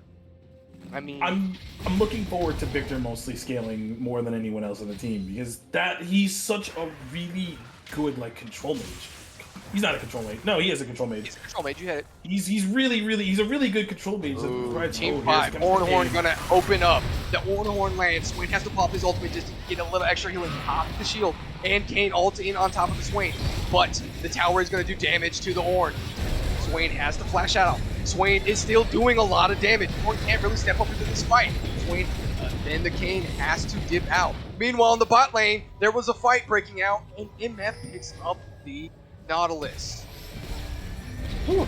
Wow, we got a lot of action happening across the map, but unfortunately Nautilus falls there. We didn't see the start of that fight, but it looked like my camera panned down just as Nautilus had engaged under the tower, so I think him taking that tower shot plus the Misfortune ultimate just kind of changed the state of that fight a little bit. So Misfortune now at 4-1, she's about to come ahead pretty far of her counterpoint counterpart. Doesn't have that Kraken locked in loaded, but totally unrelated to the game. Riot, stop naming champs with the same last syllable. Swain, Kayn, I'm saying the wrong name. Come on, help me out. Laundry list of complaints to Riot Games, and Viego's about 60 of them. Team 5 able to claim the Herald right there. Oh wow, I take that back. Team 6 taking the Herald. Swain able to take it with the eyeball, and they claim. Okay. Kayn. Wow. Really good. Over and just see how that happened real quick. So the eye was open. Kayn hits the eye, follows it up, and walks in. W. I think it was the Swing W. Oh my god, it was the Swing W that took it. That's actually crazy. Woo, good play there to take the Herald from them and deny any extra goal. Great steal. And you know, Red Side needs that Herald too. Oh yeah, without a doubt they need that. And Swain doesn't even need to drop that mid lane. He drops it on the top lane and accelerates himself. I think that's definitely the play here. With him finishing that Leandries earlier, I think that's good. That has a little extra gold to go towards his next item, which I assume would be Rylai's here. You gotta go Rylai's next. You have to. I too would go Rylai's. Just for the extra slow and just for the extra DPS that's needed to keep those people in your ults for your team to follow up and do that extra bit of damage that's needed. Oh yeah, 100%. And you know what? Let's do a Swain stack check real fast. 30 stacks, not bad. Okay, yeah. Significantly more than I'm used to seeing in other games that I've seen. But in the bot lane, I was just gonna have to drop his ultimate to stop the MF, but he's not gonna be able to stop the Kayn. Kayn jumps in, he's gonna pop his ultimate. Then Nautilus taking down very low. Din has to get out of there, but his one shot is reloading. The tornado hits, the bullet time goes through, and it's a double kill over to the MF. Okay, and here's that Herald drop in the top lane that we were talking about. He has to accelerate this lead and get this tower before they do. He needs to be the carry that his team needs right now. Swain is going to be there. He needs to be their carry. First turret is going to fall in favor of Team 6. Okay, so close game. It is a close game. 700 goals separating the two teams, and it actually just went up a little bit with that tower falling. But we have a second charge from the Herald. Yeah, Swain managed to get that second charge. Really good. Okay, what do you like that? A good second charge is about a 1.2 gold lead. It's slowly shrinking as we go on. The Cloud Drake is up, so we've got resets coming in, and there's the Red Kayn that we mentioned earlier. Okay, cool. Just absolutely needed to be sure that I was going to be Red Kayn. What are we doing here? Team 6 manages to get control of the river here early for this vision battle, but Team 5 does have that mid lane control. Bridge line is going to land onto the Janna. That is your target. Which you need. Kayn jumps in, but he's not going to be able to do enough. But the Katarina is going to have the follow-up and takes out the Nautilus. It is now 4v5. ambitious of a hook there. There was no one around to follow up there for Team 6, so unfortunately, Nautilus kind of just sitting dies. here in the pit by himself. They shift out of there. Team 5 is going to walk in. 5v4. They have the low. They have all of their members back up. Curtain Call is going to be coming out. Going to be able to do a little bit of vision. But the Janna is going to be able to zone them out of the river for the meantime. They force their way in. Jin is on Jin is on the flank. It's going to return to a 5v5. Nautilus has respawned. They are string very heavy around this around this Drake. But looks like Team 5 is just going to back out.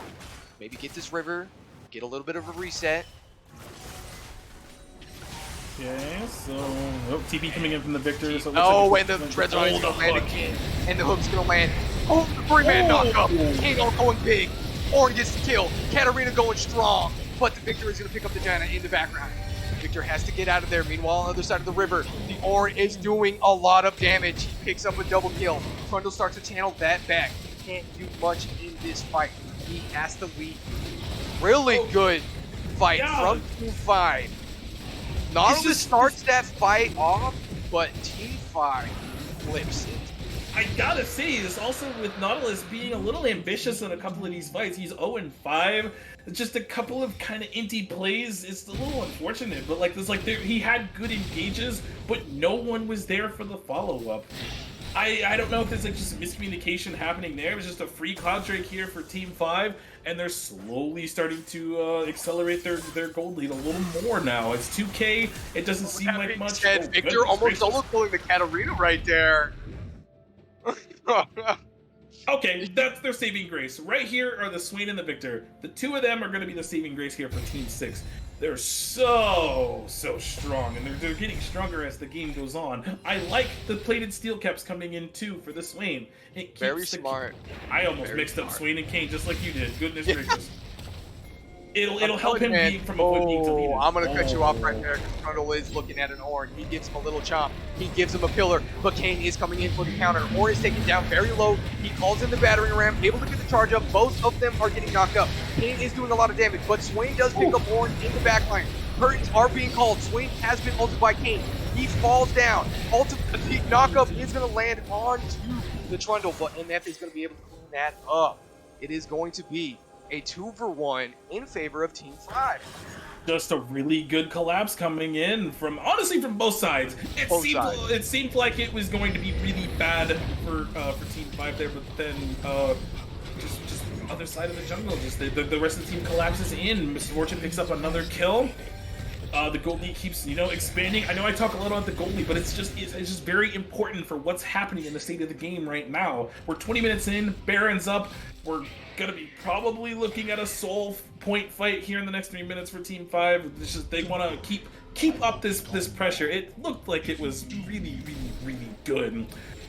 Team 5 does have the tempo. I will give you that. Yes, they have a good tempo going on. But the gold advantage isn't that big.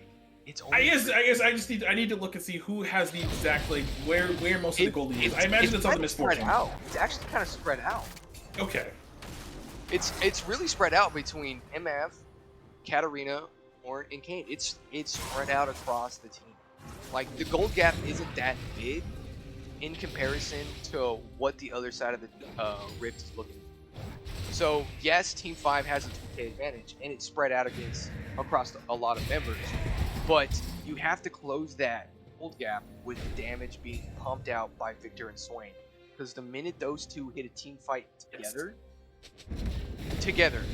that is where Team 6 is going to thrive. Because at the moment, these team fights are not happening while they're together.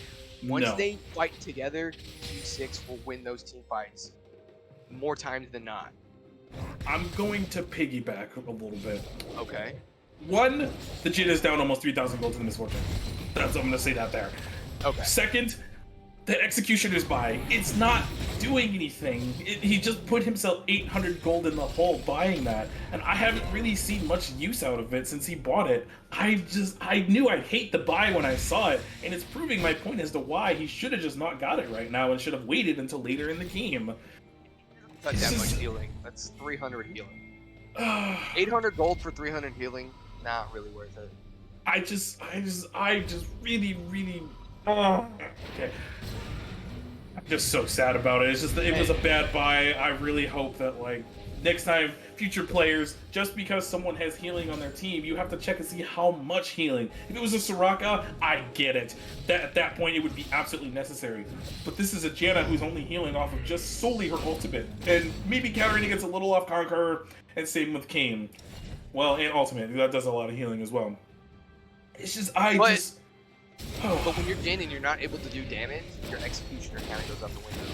Indeed, he just hasn't been able to get into these fights. It's just that, like you said, they keep fighting split up. They need to fight as a team. Slow it down, fight as a team. Get ready for this next dragon. Farm up a little bit, get your next items. With that being said, I do like the plays that Team 6 is doing. They saw the Ornn isolated. Trundle was there. They ran him down. They took him out.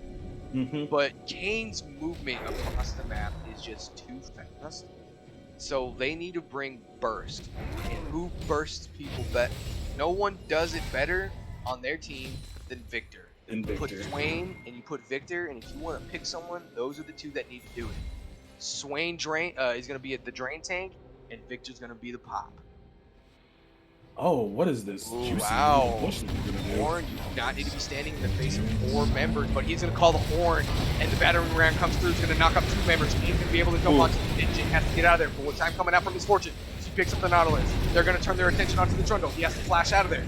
Jin doing a little bit of artillery damage, but they do have Kayn back there, dealing a lot of damage to the Swain. Jin has to get out of there with that fleet footwork. He can't provide enough utility for his team. Kayn is going to take out the top player for Team 6. And that team fight looks like it's going to come to a conclusion with Team 5, blue side, on top. No, looks like they're going to prioritize the dragon to get oh, hello, Katarina, doing her thing. Okay, but they're going to prioritize the dragon here to get on Soul Point. I think that's actually a good call here. You know, a little bit of extra movement speed, especially to run down some of these targets. Play, yes, I 100% I think that they should keep on this play. Now, what does this mean for the next little bit? We got some pigs on the red side here. Are they going to try and flip it? Do we trade? Oh, there's no way. They're resetting. They barely have any vision. They seem clearing the vision, but they have no vision of the pit. No way. It's too late. They waited too late. They would have had to have started right then. Okay. Woo!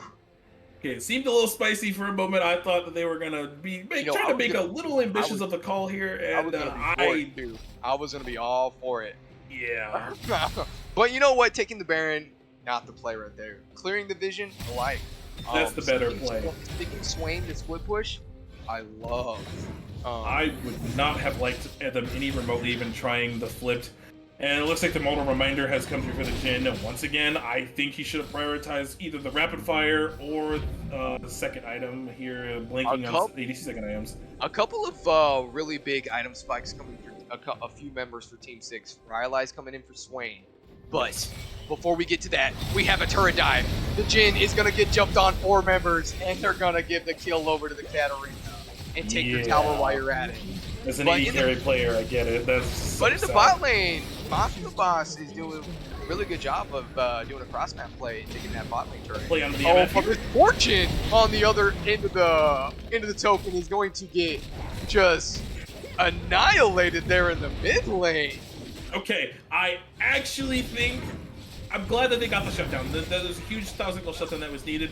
Do I wish they'd given it to the Victor? Yes. That could have accelerated his Zanya's pick, which that's what the Cloth Armor, I believe, is there for. He just bought the stopwatch, so that's would have accelerated towards his Zanya's much faster. But Am I mad that it went to the Trundle? No. But we're looking at another tower dive. Two-man knockup. The Victor has to go golden. He's stuck under the turret. He flashes out from underneath it. And the curtains have opened. The Victor is not going to be able to get that Kayn. He's going to ultimate, and he's going to get out of there. But he's still stuck under the tower. Point-click CC. Swain is doing a lot of damage onto the backline. Meanwhile, the Trundle. And he gets the shutdown onto the Kayn. The Trundle, meanwhile, is doing lane C to that mid lane. Is going to fall, unfortunately, to the Misfortune. See what I did there? Okay, yeah, it's just while you were calling that, I look at the minimap and see Trundle just running it down, just hitting those towers. So, hey, I mean, they get some gold back in the pocket, so worth. That was a good play. Huge shutdown. Going over to Swain. and that'll hopefully, if I had to make a really weird assumption of what his next item will be, probably Spirit Visage, either that, or he's going to go for the Banshee's Veil, I don't know. We'll have to wait until more components coming in. So, Swain getting some much needed gold. The gold gap's 2,000 now. 900 gold off of that fight. A 600 gold shutdown plus the 300 off of a net kill. That's and the 150 from a tower. That's true. That's huge. That is huge. Spirit Visage. There it is. Oh, okay. So Swain, if he didn't come online with that Rylai's, he's online, and he is terrifying. I know there was a hot second where I made it sound like that the game was doomed for Team 6. I take that completely back. The game is entirely on Mafia Boss. He is their raid boss. He is the Mafia boss at the moment. If they kill him, the game is pretty much over. I mean, you have great utility damage coming in from everyone else on the team. I really wish Jin had good rapid fire cannon instead of Mortal Reminder. You know what? It is what it is. It's doing work. It's not doing a lot, but it's doing work. I'll give it to the item. It's doing work. Nautilus is gonna get picked out by 4 members here, just in the mid lane. Not where you need to be. Miss Fortune puts another one in her pocket. And with that being said, Miss Fortune has her the ornament. And as I toggle the vision here, so they're losing complete control of all the vision on that side of the map. They have a word on Baron, so that's good. The curtain call is going to come out. A really good curtain call. They're going to back. Baron is going to reset. Team 6 is going to manage to get their way into the river, stop the Baron push. Dragon is spotting in 30 seconds. Now, if you're Team 6, you have to stop that soul. Yes. Because absolutely. Yes. You need to stop that soul. Bullet time is the reason why. Because if that thing comes off cooldown faster than it's supposed to, team fights are going to end way quicker than you're expecting. And with more Fortune having her 3 items finally, with the Infinity Edge being done now too, you're just kind of looking at being deleted with that and Collector. You're just looking at being absolutely deleted. Team 6 managed to get their way into the river. Nautilus is going to jump onto the Janna, but here comes the batter, knocking him up. Kanarita is looking for the Jin, but meanwhile in the river, they are going to be able to pick off the Victor. Huge burst damage. Swain is doing what he does, drain team, but he is drain team himself. Knockout coming out from Swain. They're going to turn their attention onto the Trundle. Katarina is getting a little bit slowed up. Kane and Trundle are duking it out. The rest of the team are looking for the Jin under the tower. Kane is dipping in and out of that fight. Jin has to burn his flash, but he can't flash away from the daggers. That is a 4-0. Kane still on the hunt for the Trundle, clearing out the vision. They take the tower. They turn their attention to the Baron. They just get free reign of the map. That's it. Baron is theirs. They're gonna take Baron. Yes, the rest of the team is taking Baron. Good. What is going on? What is this? Okay. So Kane is just pushing Trundle off while the rest of the team takes Baron. Okay. But Trundle's looking at the dragon. Oh, I don't think looking at the Drake. TP coming out from the TP's coming out. 2 TPs, mid lane and top lane, are here in support for this Drake. They are gonna stop the Soul Staff. But a TP coming in from the Ornn. No. He is gonna be able to get into this pit in time. But they are able to take the dragon. The fight has started. Swain has popped his ultimate. Getting damaged a lot. Janet has taken a huge lace to the face. He is gonna fall to the first strike. And that is 1 Baron off of the team. Swain has slowed him up, got the stun. Conqueror coming out from Swain, hits the blast plant, gets out of there. They take the Drake, they get the objective bounty, they take Baron off 1 member. That was a really good play.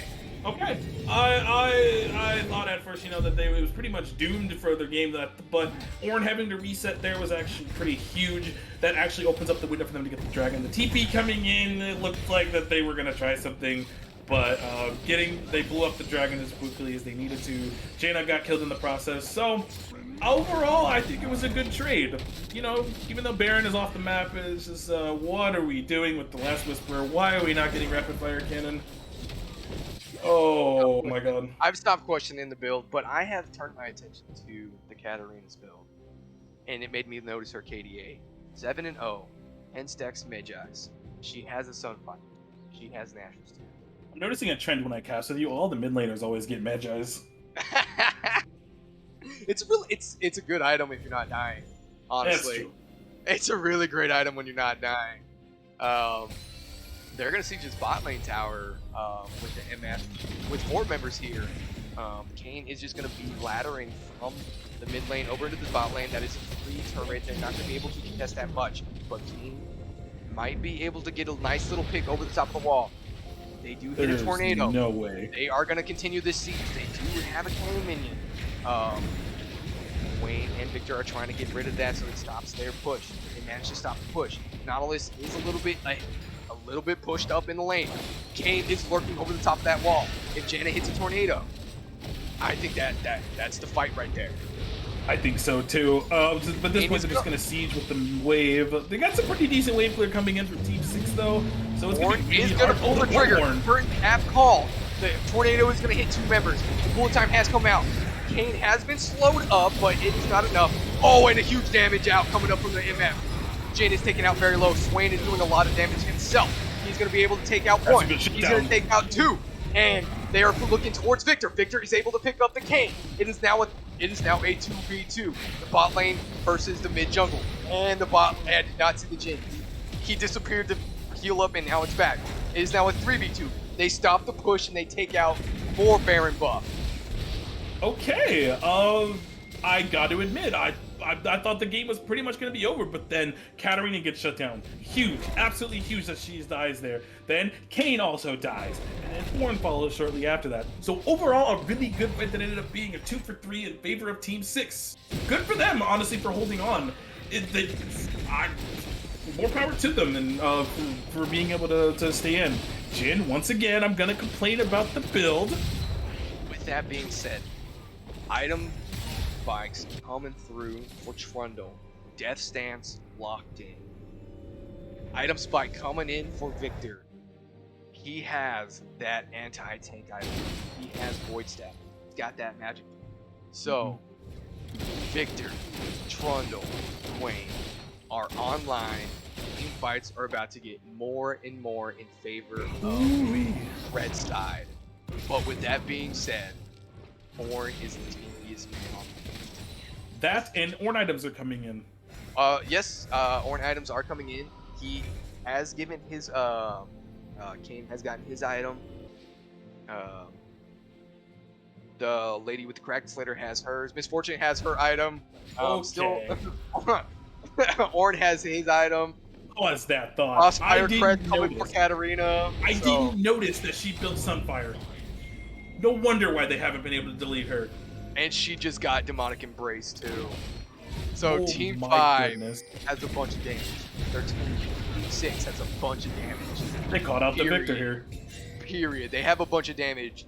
Period. So, this is the fight right here. This is going to be the game-deciding fight, I think, right here. Like I mentioned, both teams just need to get to the late game. This is that game. This is that team fight. This is going to make or break the game. Team 6, red side wins this fight. They get to play a little bit longer. Blue side wins this fight. They have the potential to end this game. Yeah. And we there's no way that like the game is going to be decided right here. I wish I had said the game would be decided at 35 minutes and 42 seconds, but obviously I was wrong. So it's just Team 5 has had control for the majority of the game up till those lost Barons, and it looks like they're gonna posture. No one wants to start the fight. They're just starting the dragon just to make sure that Team 6 isn't on it. They really don't have vision of the pit right now, but Ornn is going to pull the trigger. He's going to start the battering ram, but he doesn't get it off. Nautilus doing a really good job, but oh my god. Swain is trying to do his best to deal a lot of drain tank damage. The Mafia boss, the raid boss coming in, Katarina, but she is just as equally as tanky. Katarina's very low. And with that being said, Ornn picks up the Trundle on the back line. The Swain falls to the MF. The Jin falls to the MF. The MF is doing a lot of damage. Kane picks up the rest of the team. It is an ace, and all they lose is Katarina. They have a wave in the mid lane. I think that's going to be end the game. Yep. That's going to be it. The death timers, I think, are not going to be short enough. The first person up is going to be that Nautilus. And Nautilus does not do damage. No, he really doesn't. So unfortunately, that is probably going to be the end of the series right here. Yep, they're going for the next tower. Here comes the Nautilus. Let's see what he can do. Tower's falling down very fast. He manages to lock it up, but he gets bursted out by the MF. Ace to the blue team. And that is Game 3. I love it. That was awesome. 2-1 to Team 5. What an amazing game and what a series. Both teams, when they played to their strengths, they played exceptionally well, and I really enjoyed the gameplay that we got to see tonight.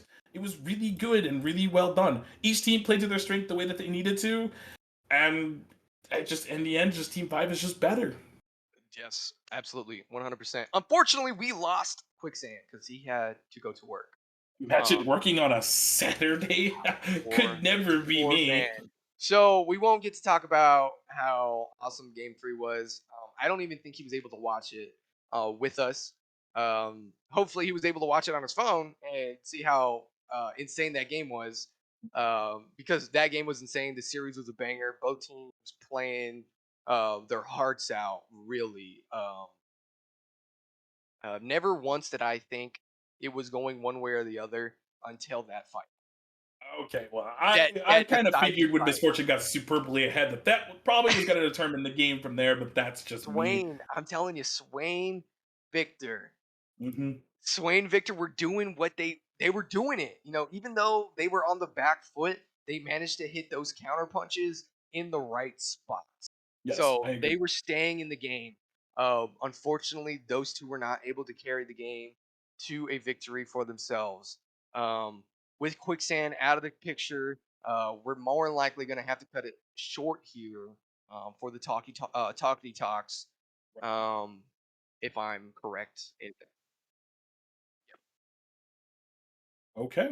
Well, if you guys really enjoyed this, then I'm hearing through the grapevine that there might be games tomorrow. Is that right, Hyper?